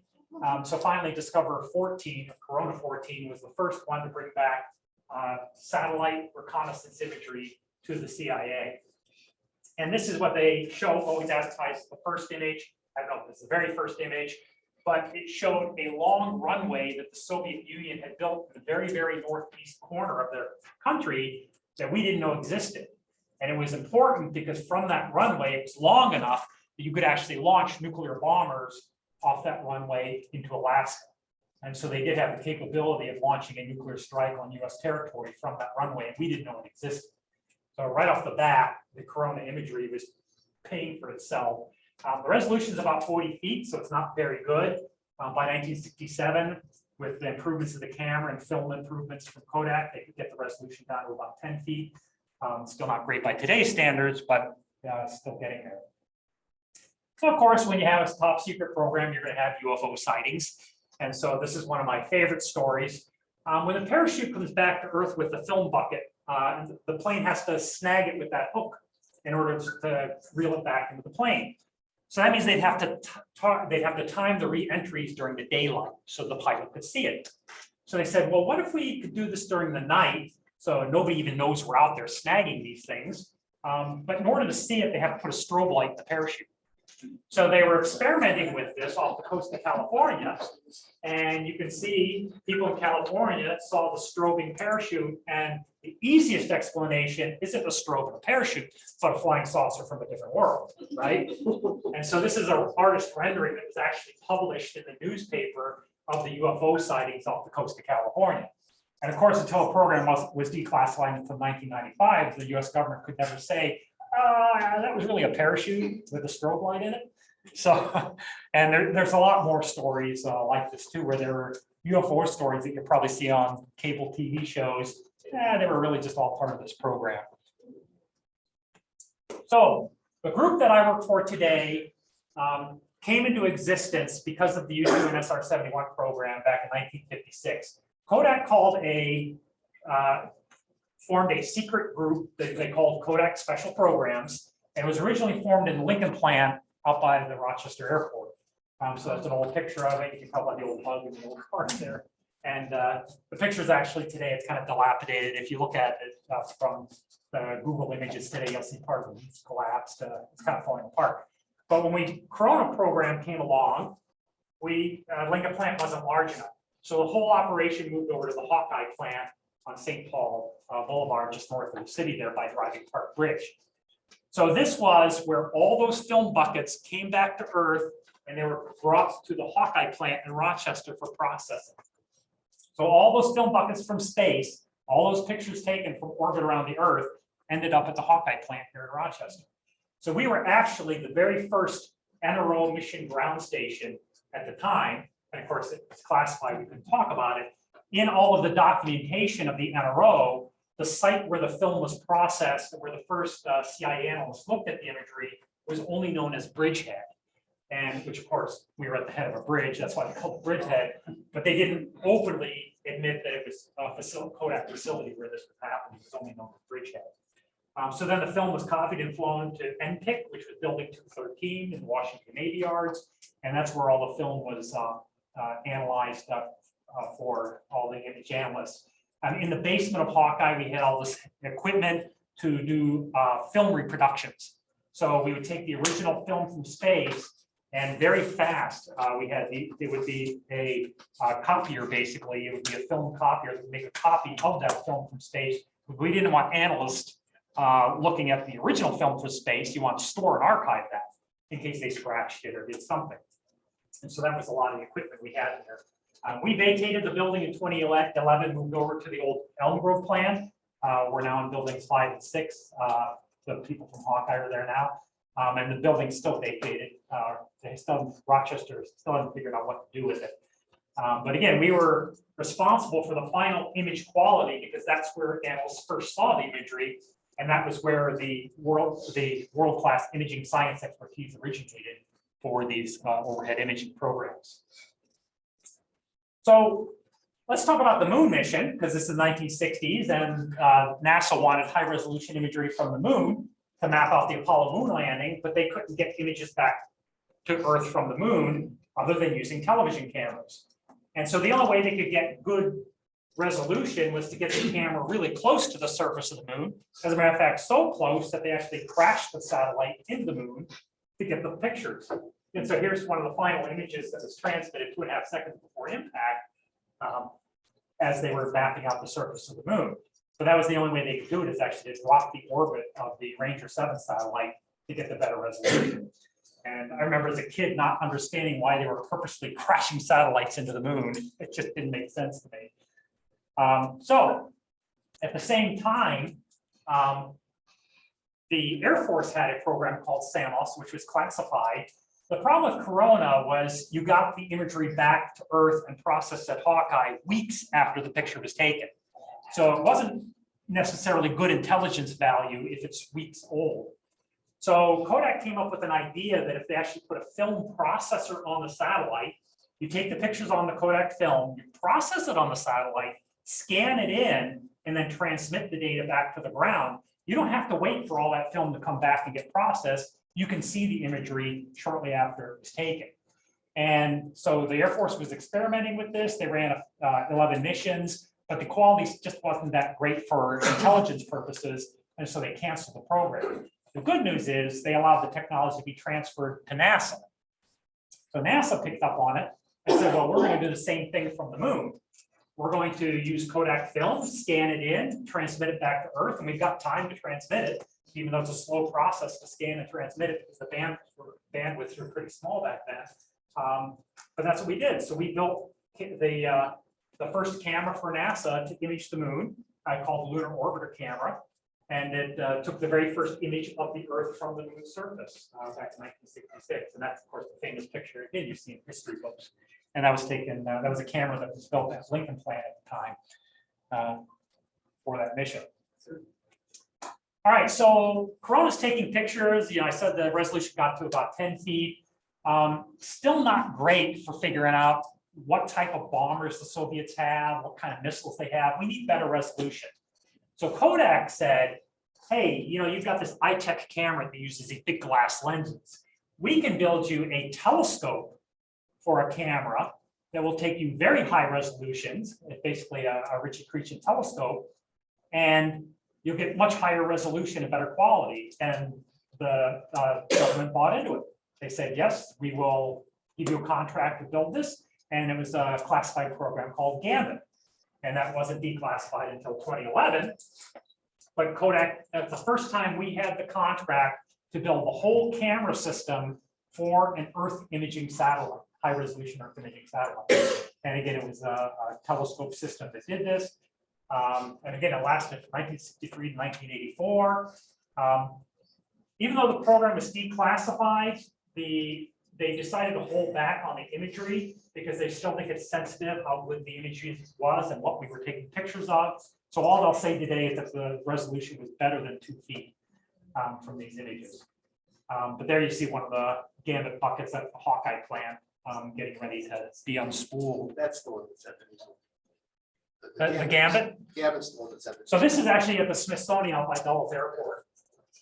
So I don't know if the one that, not that one, but the telescope part of it is at the. yeah, they're the same. But you're right, because actually iTech built Corona, so we would have the Gambit telescope, and that's what we would have donated. Yeah, so you're right. Now, the Gambit is high resolution, so think of it as the zoom lens. You want wider area to see what's happening agriculturally or what's happening around the city. You know, if you zoom in on something, you don't see all that perspective. And so there was a sister program that the Air Force ran called Hexagon to build the wider area, lower resolution imagery from space. And so that contract for the camera system was given to a company in Danbury called Perkin-Elmer. And today they're Danbury Mission Technologies. And today they are our one and only competitor in this business. So we still, from Gambit and Hexagon, where we built the two systems, to this day, we're still the two big competitors in high resolution space telescopes as well. Could I ask, have they fixed their interrupt propaganda so they're years out? Yeah. They have the one that went up, we have the one that didn't in ours. That's right. Oh, you'll see that in a slide. So you're right. But this thing was massive. So you can see a person standing here. So you get you a side, you can see how big this satellite was. And these are all the individual film buckets. Now, again, Kodak was responsible for the film processing, the film. So all those buckets came back to the Hawkeye plant as well. So they had 20 missions, and actually the first 19 were successful, and it was just the very last mission blew up on the launch pad in 1986. So the last one went up with a bang. But that was the end of the hexagon program. So the last program that's been declassified that I can talk about, it's just declassified in 2015, was the manned orbital lab.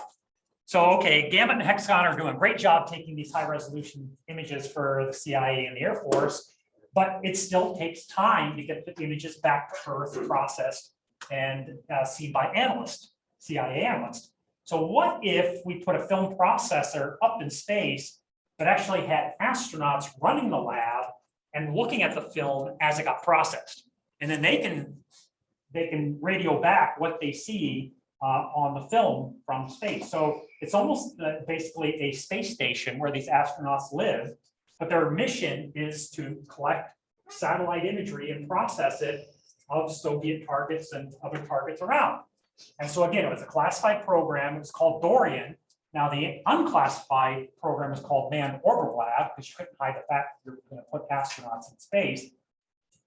They did launch one experimental mission, but they never launched a mission with people in it. And in 1969, the whole program was canceled due to funding overruns, and there was a lot of pressure because of the funding of the Vietnam War at the time. It was running up huge deficits, and so they decided let's not do this. The good news is that in order to do this, the government had to build a whole new facility for Kodak to manufacture this very large telescope and to do all the space environment testing and all that stuff. And so here's just an illustration in the declassified documents of the building, not very much information there, but it's the facility today that we have at the old Elm Grove plant where we built all the large optical systems today. And so this is the program that gave birth to that manufacturing facility that we have, which at the time had the largest space test chambers in the world. Today, it's the third largest in the world and the second largest in the United States. The largest in the United States is the one they tested the James Webb Telescope in. So, but until then, we have certainly the largest one in the United States, and it was for this program. Okay, so I will update the presentation as things get declassified, but until then, we're going to start talking commercial, which is actually, I think, more interesting to talk about, because what happened is, the Soviet Union fell apart. And so then Russia on its own had to try to raise money because they were broke. And so one of the things Russia started doing was selling all their classified satellite imagery. And to everybody's surprise, there was a huge appetite for it in the commercial market. And so the companies in the United States went to the US government and said, why can't we play? You won't let us take or sell high resolution satellite imagery because you'll say it's classified. And so in 1992, George Bush signed into law the Land Remote Sensing Policy Act, which said any company can apply for a license to take commercial satellite imagery of the Earth and sell it on the open market, as long as it's not better than a 1 meter ground sample distance. And a ground sample distance is the distance from one pixel to the next in your ground imagery. So there were more than 20 companies that filed for licenses to do this. These are the big ones that came out of the gate and actually started designing systems. So what you'll notice is that Ball spun off a company called Earthwatch. Lockheed Martin spun off a company called Space Imaging, Orbital Sciences, Orb Imaging, Boeing Resource 21. They all spun off companies to do this. And then, of course, these spin-offs would contract them back to build the satellite for it. So I built this slide because today I told you, at the very beginning, I told you if you see Maxar, it's one of ours. And it's because today, all of these companies got gobbled up and they're all part of Maxar now. So, so GOI combined Lockheed Martin Orbital Sciences, Digital Globe combined Worldview Imaging, and then Digital Globe bought GOI, and then Maxar bought Digital Globe. And so they all got gobbled up until Maxar's hit. So again, you'll see any of the high resolution imagery will come from Maxar. This was big for us because we built the very first space imaging payload that could take high resolution imagery of the Earth ever in the world. So 1 meter ground sample distance resolution imagery from space that anybody can see We built the very first satellite camera to do that. It was called Iconos. Again, we built that over in building 601, which is our building here in Rochester. It had a panchromatic black and white high resolution sensor. It had a multispectral sensor with blue, green, red, and near IR, which was lower resolution because spectral imagery, you have to have larger pixels to collect more light because you're filtering out the other bands. But what we do is we colorize the high resolution black and white image with the color information from the blue, green, and red bands. So the color image that you see there and the color imagery that you see on your phone, if you pull up Google Maps on your phone, those are actually colorized black and white images. They're not the actual color image because the actual color image would be as sharp, wouldn't be as detailed. And then we do near infrared because near infrared is useful for crop health and other agricultural purposes too. So this is just a game changer because before this system was launched, if you wanted to see an image like this, you had to have a top secret clearance in the US government. But now anybody can see it. And so that was, again, a game changer. So just to put in perspective, best digital camera you could buy at the time was the Kodak DC260, which was a 1.5 megapixel camera. The camera we built for this satellite, in one single image, in one single snapshot, it was 190 megapixels, and then we would actually scan it to take larger areas of the ground. And one image could actually be as large as 6,200 megapixels. And again, that's at a time when commercial cameras were only 1.5 megapixel. So we built a monster of a digital camera. The next system that went up was called QuickBird. Now we built the sensor and electronics for this, but we didn't actually build the telescope for it. But QuickBird was late, they had delays, so Iconos was first.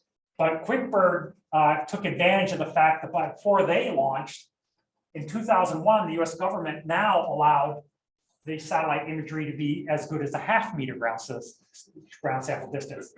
So QuickBird said, we'll just lower the orbit of our satellite and take higher resolution imagery. And I always like this image because the image the satellite was from the Statue of Liberty when it took this picture is about the same distance that we are from the Statue of Liberty. So if you can imagine pointing a camera to the Statue of Liberty from where we are now and getting that kind of detail in the picture, it gives you an idea of the kind of camera that we built for the satellites. So it's just showing evolution over time. This is the Corona in 1967. Again, a top secret image you couldn't see at the time. This is Iconos, and again, this is all the Washington Monument. And then GeoEye-1 was the next system that we built. And it was 0.5 meter ground sample distance color imagery. And this is during Barack Obama's inauguration, his first inauguration. And what I like about this image is that my cousin is in this picture. I can't quite tell which one she is yet. We're not quite there yet, but she's somewhere in that picture because she was standing by the Washington Monument. So in 2014, we actually worked with Digital Globe to lobby the government. I actually made some image simulations that got shown to Barack Obama, showing that there are advantages to selling 1/4 meter ground sample distance internationally, and he bought into it. And so he allowed us to alter the license to now take 1/4 meter ground sample distance. So this is Worldview 3, again, camera system we made.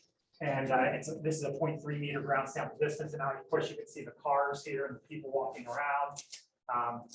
And so that's the picture we took from Worldview 3. Worldview 3 had a shortwave infrared sensor on it, as well as a hyperspectral sensor. And this just shows one of the things shortwave infrared can do for you.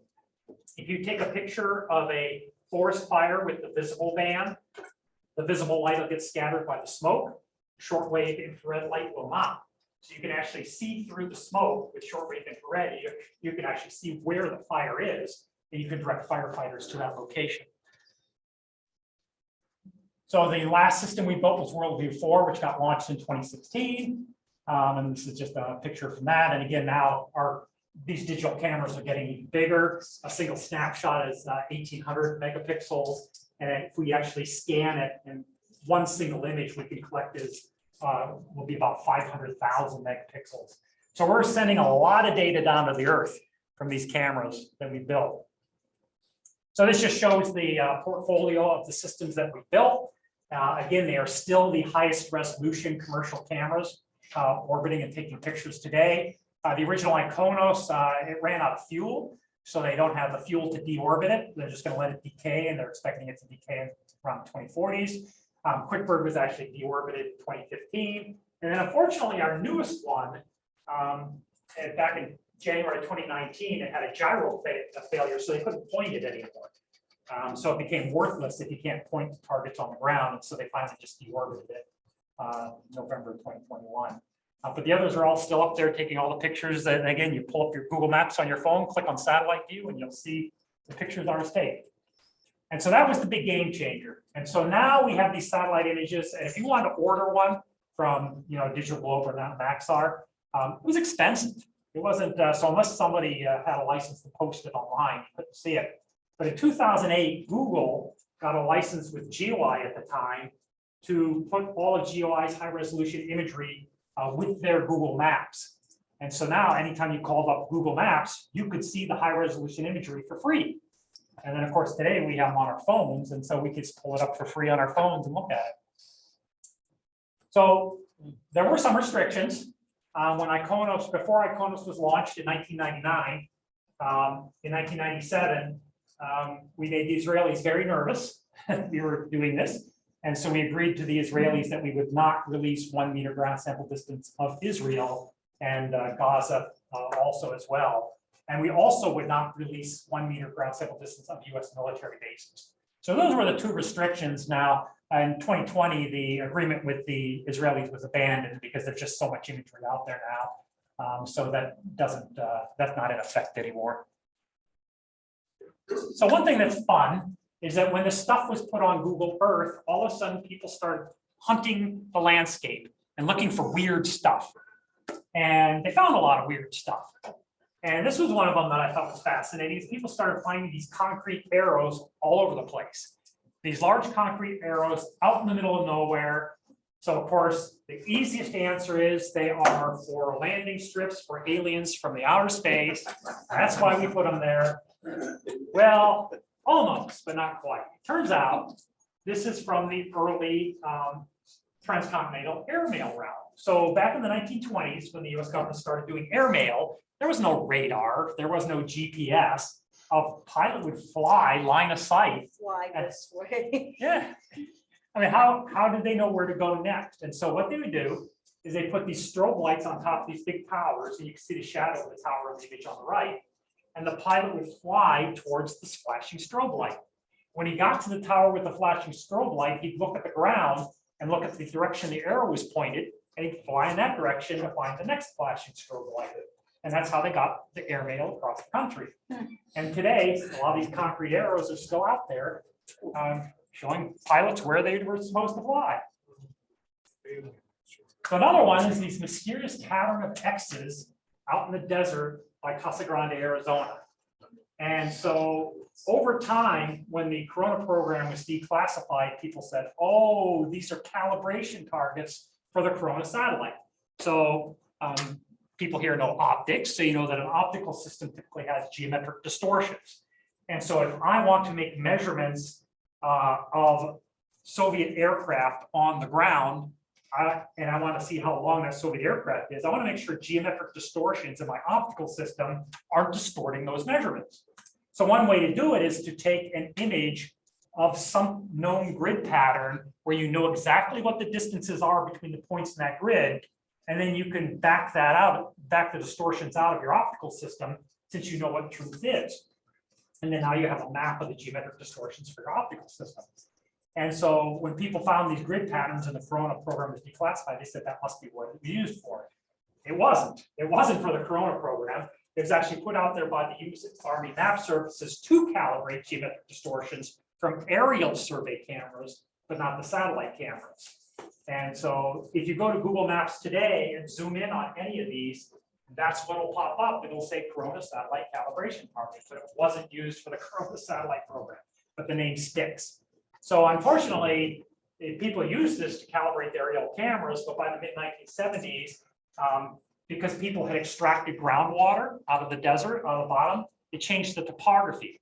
And that shifted the distances between those markings, so you no longer had ground truth. And so they just abandoned it. And so they're still out there. Most of them still, now some of them have been torn up. You'll see this one's by Casa Grande had actually been torn up and removed because that's where the development is for housing and other things.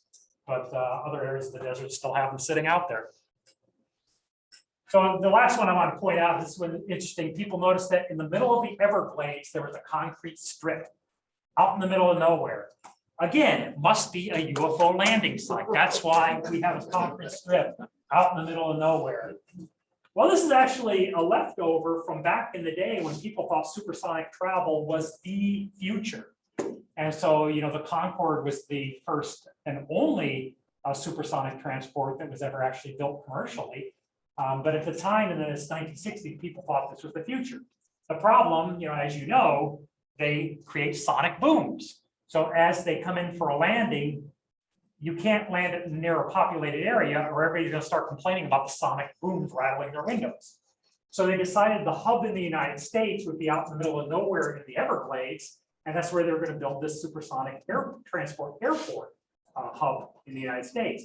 Well, it didn't take long. People here started saying this isn't a good idea for the environment. And somebody actually said they're paving the runways up back with alligators. And so they got one runway built before they canceled the whole program. Turned out that was good because supersonic travel didn't take off. And so the runway still exists today. It's the Dade Collier Training Center. So they use it as a training airport. But that's what's all that's left of our supersonic transport. So this was kind of fun. This was a CBS story that was on back in 2017. There was an ancient Roman city of Portus, which was on the coast west of Rome. It was a port city where there was a lot of trade going on, and they had a Colosseum. But archaeologists had never been able to find where that Colosseum was. So here's an archaeologist at the University of Alabama, and she used the near-infrared imagery from one of our satellites that we took pictures from, and she noticed that in one of the fields, there was a dark circle, which meant poor crop health. So there's a circle of poor crop health out in the middle of this farm field. So she sent a team of people out there. Lo and behold, it's the foundation of the lost Colosseum in Portus. And it's because the foundation prevented the roots of the crops from penetrating very deep, so they were unhealthy. And so you can see the near infrared image picks up on that. The visible color image, you don't see that. You don't see the color ring. But in the near infrared, where you can see crop health, you know, the brighter areas are healthier crop, darker are not healthy crops. You could actually see that. So it's interesting that it was on 60 Minutes that she was using our satellite imagery to do that. Today, you'll see it a lot. BBC uses, news site uses a lot of our imagery for before and after images. And this were like, this is the pandemic, right? March 5th before the shutdown, the rental car lot is pretty empty. March 16th after the shutdown, the rental lot is absolutely full because nobody has renting cars, nobody's traveling. And so that was just a sign of the impact of the pandemic. This is the big explosion in Beirut in August of 2020. You can see the before and after, you can see the crater, and then up at the top there, you can see a cruise liner that got knocked on its side. And again, it's you can again see kind of pictures our systems are taking. So the commercial imagery is now quite common. A lot of other companies popped up all around the world to produce satellites to take these high resolution commercial imagery. We are still the only camera that provides better than half-meter ground sample distance imagery in the world, but because you need big systems to do that. But then, you know, SkySat's one that Google had bought it. Now that they sold the Planet. But again, you'll see a lot of images. So most of the time in the news, if you don't see Maxar, you'll see Planet. And if you see that the image is from Planet, that's not us. But if you see Maxar, it is from us. We did build the small satellite images for black sky. So if you ever see a Pathfinder black sky image, that is our system that did that. So where are we going? Where have we been? Where are we going? Again, I mentioned the large optics facilities that we have that were built originally for the Dorian program. We build primarily glass telescope, Cassegrain light telescopes. The big problem is the primary mirrors for the Cassegrain telescopes are huge and heavy. And so over time, we've learned to lightweight them with technologies, but you need to maintain the wavefront error and the optical quality as you lightweight them and trying to build them faster and faster. And so just over time, the different technologies built these different systems. We didn't build the optical elements for Chandra, but we integrated it and built the whole thing here in Rochester. And of course, Iconos, and then of course, we're looking at larger optical systems as well and different ways of manufacturing the optics. So here's some examples of some of the technologies. We're looking at additive manufacturing methods of making these big mirrors, ways to replicate them so that everyone is hand tooled and handmade. We're looking at composite material rather than glass, same composite materials that jet airliners are made out of. The nice thing about composites is you can just lay up the sheets of composite, get a layer on there that you can then coat with aluminum or silver to get a reflective coating. And so that's a key technology area for us because then we're not a slave to glass. And then a lot of it in our electronics, we're building a lot of smart electronics to make smarter sensors on these systems as well. Universe exploration, here's the Hubble primary telescope that you brought up. We lost the contract to PerkinElmer to build the Hubble telescope system. But we did get a contract for the backup primary there in case they broke the primary. They didn't, so their primary went in the telescope, but they didn't break it, but they made it wrong. So, the whole story where they had to put corrective optics in the Hubble telescope, they had to give up one of the sensor bays to put corrective optics in. Ours was built right on the money. It had the right curvature and everything, and now it's at the Smithsonian. So, Ask a question. yeah. Was someone somewhere in the story that there was I guess you look at inflammatory and get it that way or something. There's some marine kind of thing ideas. But there was a machine that you were supposed to be money to exchange this ruler, and it didn't happen. So the error came, they made their primary mirror exactly as prescribed by the interferometric measurements. Right. The measurements were wrong. Right. There in front. Right. I thought it was money to exchange the physical two rulers, the interferometers between the companies. Yeah, I didn't hear that. Okay. What I heard was that there was, they actually reflect the laser light off a measuring rod that is very, very precise in distance.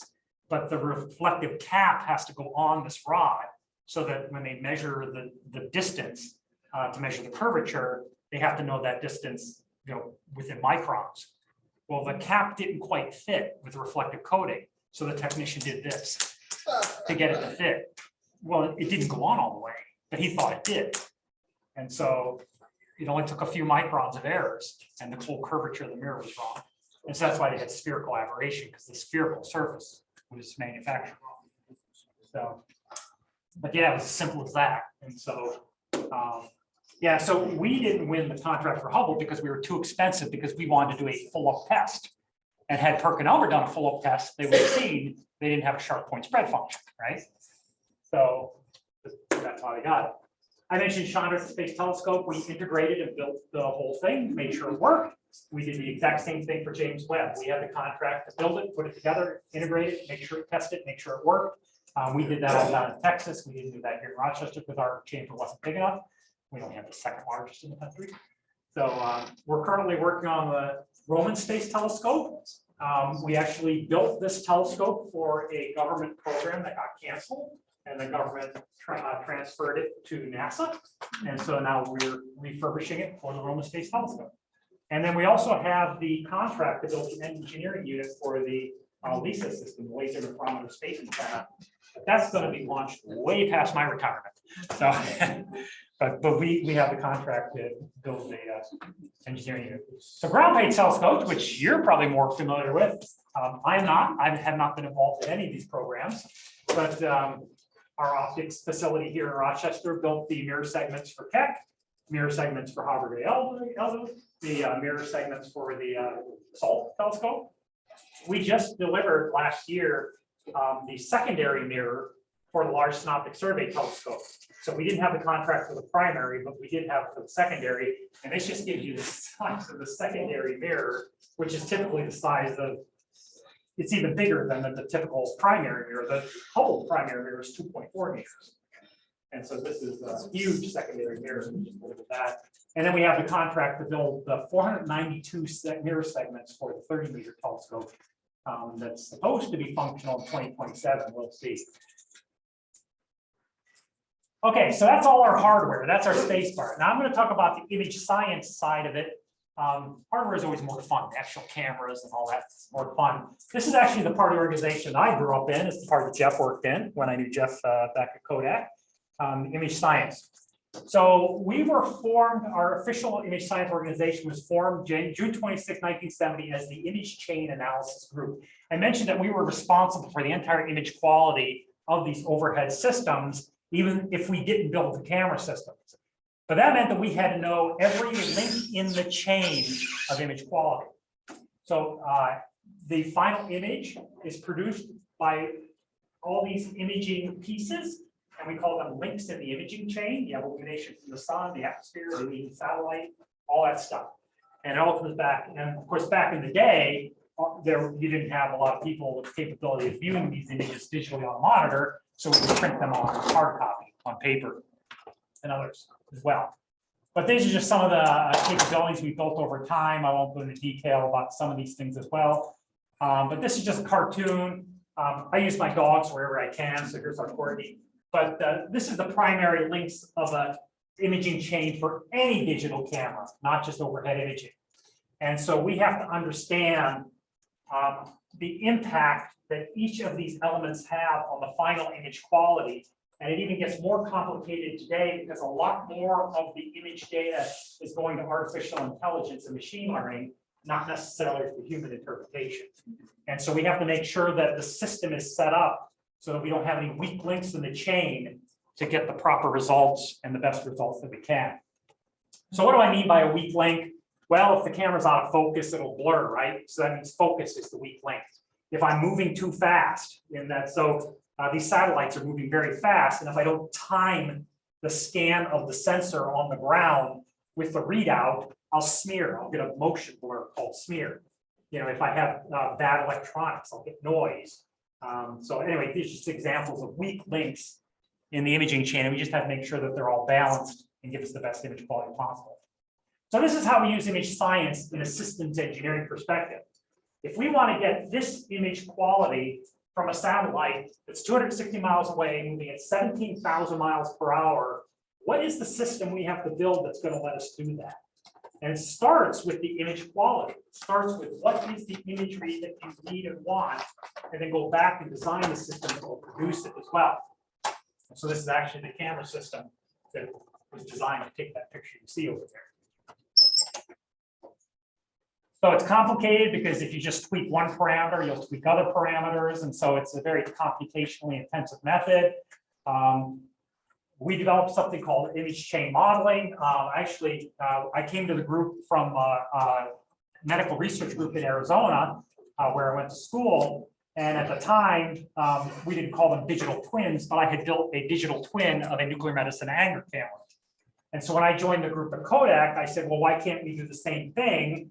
Why can't we build a mathematical model for the whole image formation process of an image, of an overhead imaging system, such that we can actually produce images based on the design? So you can see the differences. So if one system has a signal noise ratio of 35 and another system has a signal noise ratio of 50, do you care? Even if the 50 is more expensive, do you see a difference? Does it make any difference on what you can interpret in the imagery, especially if it's an image analyst, trying to look for, multiple missiles and things like that? But by doing this image chain modeling, by modeling the mathematics of the whole image formation process, you can actually produce pictures to see if you care. And those are actually two different designs we were looking at for the Icono system. And no surprise, this was a lower cost option, which the customer was in favor of. But when we did the image chain modeling, we said, I don't think you're going to be very happy with the results if you actually build the system. And so we ended up building the one on top. So, and actually, I'm just pushing a couple of books I wrote on it. So if you're on Amazon and you want to read more about the math, yellow book is a mathematical book. The blue book is a non-mathematical book. So it just explains the whole process. So this is just when I say we're modeling the imaging chain, mathematically modeling the image formation process. This is one tiny piece of that whole mathematical model, but it's just a good illustration. So yellow, because everybody's in astronomy here, you know that when light hits the aperture of an optical system, it cuts it like a cookie cutter, and the light's going to start spreading by diffraction. So when that light diffracts through an optical system and then gets focused to a point of light, what does that point of light look like? Well, if I have a clear circular aperture, it's going to be an airy disk pattern. It's going to look like that at a single wavelength of light. When I have an obstruction because I've got a secondary mirror blocking the aperture, now it does this to the pattern. If I put in the struts that are holding that secondary mirror in place, I see this happen to the pattern. Now I integrated over the passband of the wavelength of light for the panchromatic image. And so I integrate all those wavelengths together. And now this is what a point of light looks like, just from the diffraction of this aperture over those wavelengths integrated together. Lo and behold, that's exactly what you see in Hubble imagery. You see these cross patterns in the stars of a Hubble image, and it's due to the light diffracting off the struts that are holding that secondary mirror in place. And so it's always funny to me when you see an artist's rendition of the astronomical night sky and they put the crosses on them. It's like, well, okay, well, we know what optical system you're envisioning. So, and you'll notice so when you see the James Webb imagery, of course, you notice that it has more of those patterns and that from the segmented mirror structure that it has. So we can use this to help define requirements. Those struts that hold the secondary mirror in place will change length with temperature. How athermal do we need to make them so that it doesn't change the focus? And so we can do image chain modeling studies to see how much change is too much change that it'll change the image quality. So one of the key early studies that we did was we used the image chain models to show people how we balance the optical resolution limit with the sampling resolution from the detector in a digital array. So they are the two fundamental imaging resolution limits of a digital camera system. It's the diffraction from the optics, which will blur the image. Can't do anything about that. And the detector sampling. So each pixel acts as a sampling element. And of course, if your sampling resolution is your main resolution inhibitor, you'll see a blockiness in the image. If it's your optical resolution, you'll see blurring from the diffraction of it as well. But those are the two limitations in the system. So if you look at what drives those two image limitations and you do the math in object space, you can see that to improve the optics diffraction, you can capture shorter wavelengths of light, use a bigger aperture, or get closer to the objects. That's the only way you're going to collect higher spatial frequencies in the optical resolution. By the same token, to catch higher spatial frequencies from the detector sampling, you have to reduce the distance between the centers of the detectors, use the longer optical focal length, or get closer to the object. So you see that the one thing they both have in common is getting closer to the object. And that's exactly what we do. When we want better resolution of something, we want that close up, we'll just get closer to the object. So that's the one thing that'll drive both of those. So we have this parameter Q that we invented that measures the balance of these two resolution limits. And it's not a measure of image quality, it just tells you how you're measuring those two resolution limits. And when this Q equals 2, it means you balance those two resolution limits.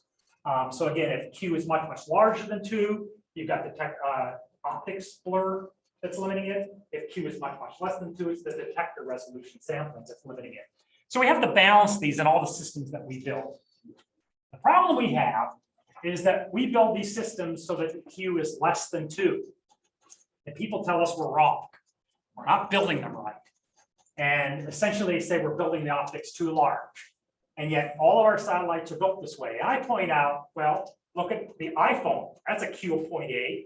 Canon PowerShot is a Q of 1. Google Pixel 6 Pro, their camera is a Q of 1.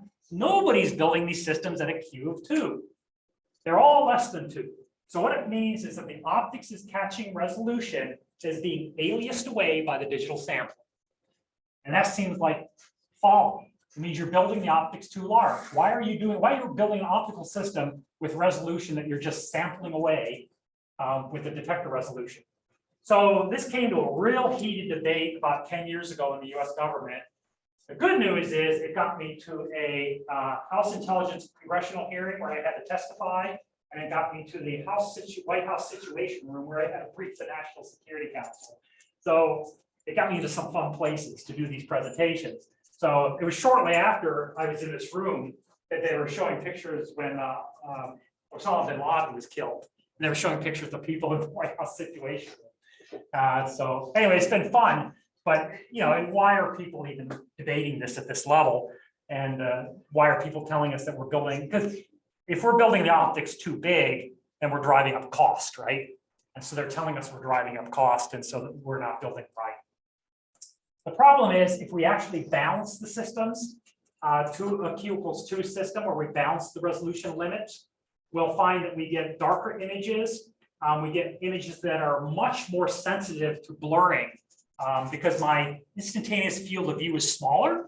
So any vibrations or motions are going to blur out the image more. And I can stabilize the camera to do that, but that requires a lot of technology in stabilizing cameras to do that as well. It's just a whole lot easier. You get brighter, sharper pictures if you just build bigger optics. And Apple knows that. That's why they do it on the iPhone. Everybody that builds cameras knows that they might not know why, but if you build a larger optical system than the resolution limit matched to the detector sampling, you'll just get better image quality. You'll get brighter, sharper images. And so that's why we do it. So last example I'm going to talk about here, this came about back in the day when I was watching CSI, and there was a show where they pulled out their zoom and enhance capability to look at the reflection in a girl's eye. And they looked at the reflection, and lo and behold, in the reflection of this girl, you can see the girl taking the picture there in the reflection. But in the reflection, you see a person who said they weren't there. And we can see it now that she was there by looking at the reflection of the eye. Another classic one is looking at the ATM video, right? They can look at the reflection of the person's eye in the ATM camera to see who's standing behind them, right? So we all know that this is silliness, right? Hollywood silliness. But I can't tell you how many people that I talk to, my mother being one of them, isn't that amazing that they can do this? I can't do this. So just for the fun of it, I said, I'm going to recreate this.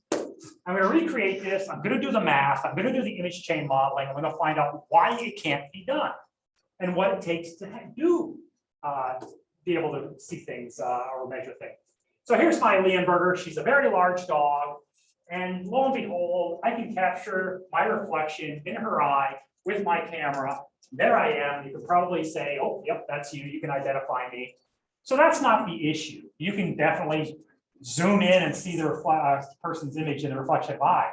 The issue is my camera was 10 centimeters away from her eye when I took this picture. And that's not what you see in the Hollywood examples. So it's all a matter of distance. So I set up the scenario using my Corgi now. Corgi's at the pond. I zoom in on his eye. I can see in the reflection there's two people. I zoom in and I can see there's an assailant behind the girl taking the picture as well. So let's do all the image chain modeling and calculations to see what's going on here. And it turns out if this camera could actually do this, just cutting through all the math, I will have detectors too small to store electrons, and I will have a lens F number that's too small to form an image. So an F number can't form an image if it's below 0.5. And I have an F number way below 0.5 in this image chain model. So how do I design a camera that can do this? Well, the easiest thing I can do is take this camera and scale it up. If I scale it up, if I just take that camera design and scale it up so I have an aperture of 1 meters and 480,000 megapixels, I can do this. But this is what that camera looks like. And that's my house. But the conclusion is you can see this is why we build these cameras so big. These cameras that go on these satellites to take these pictures from 260 miles away, we need to zoom and enhance and see this stuff. And so that's why these cameras are so big. We just scaled everything up. So I actually published this in an ebook through SPIE if anybody's interested in reading the math, seeing the math and all the physics behind it. But that's the problem, is it's the scale of the camera that prevents you from doing that from that distance. And so, so that's the zoom, and they always do zoom and enhance, so they'll have the special enhancement processing. They call them super resolution processing. It's where the computer will add resolution back into the image that the camera was not capable of taking, right? Now they exist, super resolution algorithms do exist. They do predictive modeling. And there is a theory called continuous analytics that says theoretically you can restore the higher resolutions. but it assumes that you know everything perfectly, including the optical transfer function. There's zero noise in the imagery. It has infinite bit depth. You know, so that's, the theory won't work because we don't have that. And so this is if I actually just interpolated image up by 4x, and this is the image of the Portuguese reflection in that case, and I zoom in by 4x using super resolution, and this, I think I used the Lucy algorithm, and I used the PMAP nonlinear super resolution algorithm. You can see it does actually give a little sharper, less pixelated image than just doing a simpler interpolation. But if I was actually able to super resolve this image by a factor of 4, I would be able to tell, even by a factor of 4, that there were 2 people in the image. And I can't see that here, even when I tried to super resolve it by 4. And I have to super resolve it by a factor of 200 if I want to reproduce what I saw in CSI. And I can't even do it by a factor of 4.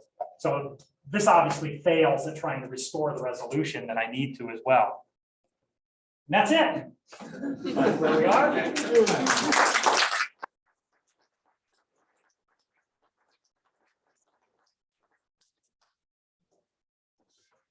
Questions for Bob? Bob? I worked in the museum building some of the exhibits, being the RO satellite. And some fascinating stories here that add to this. As they're capturing, because we have the parachute also, as they're capturing, they show the image of capturing the cylinder, and of course, rushing it back to Rochester for development. Some of those in the news media, they showed capturing he said they did this a couple times. They captured, they opened up a capsule and it was a monkey. And what they told out, let out to the news media, so the Russians would hear it and so on. But they sent a monkey up to space, and that monkey never actually went up. And that was some of those flights. It was actually capturing the film. They didn't want to let them know what they were doing. I never heard that story. That was a classic thing I heard back then. Oh, sure. Oh, there was, what's that movie? I want to call it Station Zebra. Ice Station. Ice Station Zebra. So that was based on a real event where a film bucket went down in the wrong location, and the United States and the Soviets were racing to get to it. And so that was a real event. I saw an article on the internet a little while ago that the Russians are now threatening that they're going to take out our satellites because of what we can see in Ukraine. How is that a possibility? Absolutely. So we have something that we've been getting involved with more and more over the last, I'll say decade, is we call space as a warfighting domain. Because it used to be that, if you can knock out your opponent's satellites, so you have image intelligence, signal intelligence, you can knock out their eyes and ears, right? But it was originally, but how are you going to do that, right? And so you might remember that China did an ASAT, anti-satellite test, where they blew up one of their defunct satellites and created all the space debris. But they wanted to show that they could knock satellites out of the sky. Well, not to be outdone, shortly after, we blew up one of our defunct satellites out of the sky to show, hey, we can do this too. But we were smart enough to do it in a way that the satellite in a low Earth orbit, all the debris from the explosion would decay into the atmosphere. The Chinese didn't. So their debris is still floating around there causing havoc. They didn't care, but we did it smartly. And so that was the first time it was shown to the public, both China and the United States, we can blow these satellites out of the sky. Now, how do you do it? How do you defend against them doing it? That's all a lot of work that's being done that obviously can't be talked about in this room, but it's a very real threat. It's both offense and defense. So. Just to add a comment, I think it was just in the news, 3 to 4 days ago, that the International Space Station had to have the rockets, right, and just move out of the way because the Soviets had destroyed in their experiment destroying the satellite. So it's right in the path of the International Space Station. So we had to deviate and then come back to where we were. Yeah, and so we have tracking stations that actually track all that orbital debris. So that we're protecting our own satellites, and you may have heard that, like, when the shuttle comes back, back when we had the space shuttle program, they would find little dings in it from where little specks of space debris had hit it. You know, it's low Earth orbit, you're going at 17,000 miles per hour. And if something's going the opposite direction, 17,000 miles per hour, that's pretty fast. So, but yeah, that is, there is no doubt that if there was another huge war, that the war will be extended to space, because that's your eyes and ears. All your communications are done through satellites, and so that's, you need the strategic advantage in space. Bob, I'd heard that 5G telephone technology interferes with some of that stuff. Some of the, what's the story with that? So short answer is no, but it was a real threat when 5G came on board. You may have heard that there were side lobes for some of the air traffic control communications. And in the United States, the cell tower, 5G towers have to be far enough away from the airports that the signal's weak enough it won't interfere. But that wasn't true in other countries. And so the question was, well, okay, whose problem is it, right? How do they fix it? But the satellite communications are designed to be protected against that. Maybe not some old satellites, I don't know about that. But certainly the ones that we work with and the ones that I'm familiar with, it's not a problem. So, good, thanks. Yeah. Can I add to that real quick? So I've been reading a lot about this, and I thought the whole thing about 5G and the hype and all this stuff, there's on, you know, on the medical side and so on. Yeah. And I agree with you. They talked about updating airplanes and some of the picking of the towers, but that was very small. Yeah. The issue I heard was out of these researchers was that the frequencies used by some of the satellites in the NOAA program, the weather satellites, use a specific frequency of 5.38 or whatever it is, and they use it to detect certain like water, nitrogen, and different things in the atmosphere, and that's increased from the 80s, 1985. It's got to where today we can very accurately predict several weeks out of weather.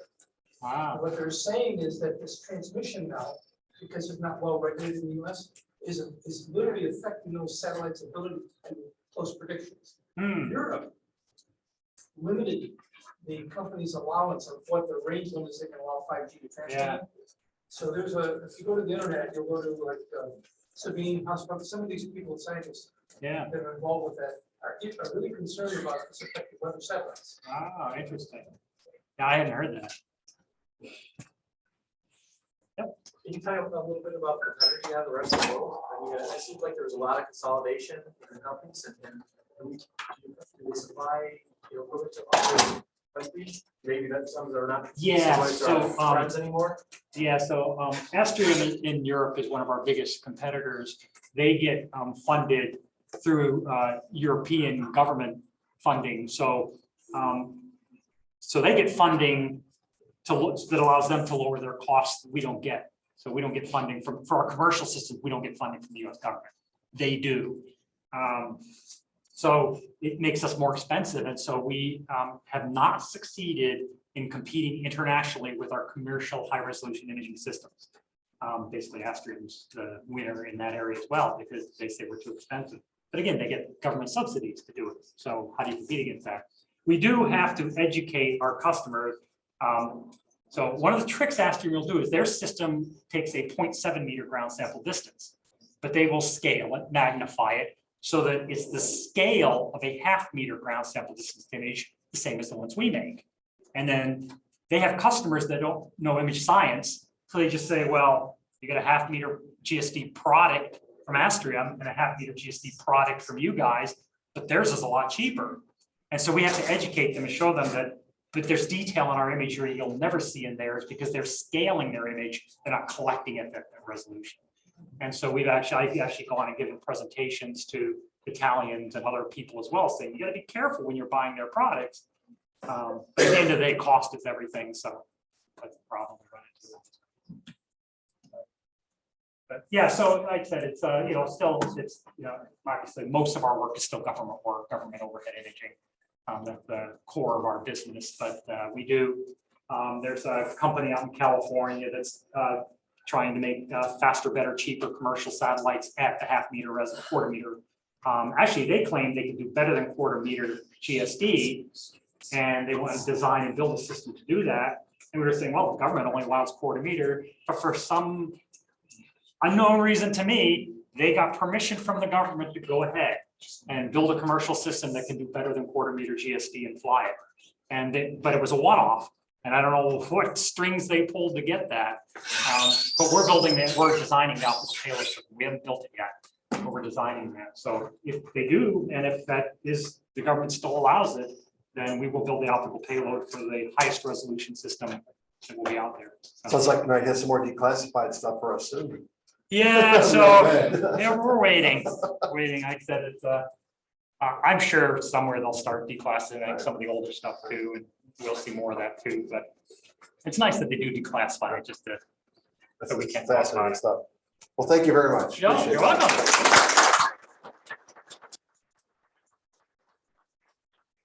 We part tonight. I want to get the results of our election. So Peter, you collected the ballots for this evening. I did. What did you find on those ballots?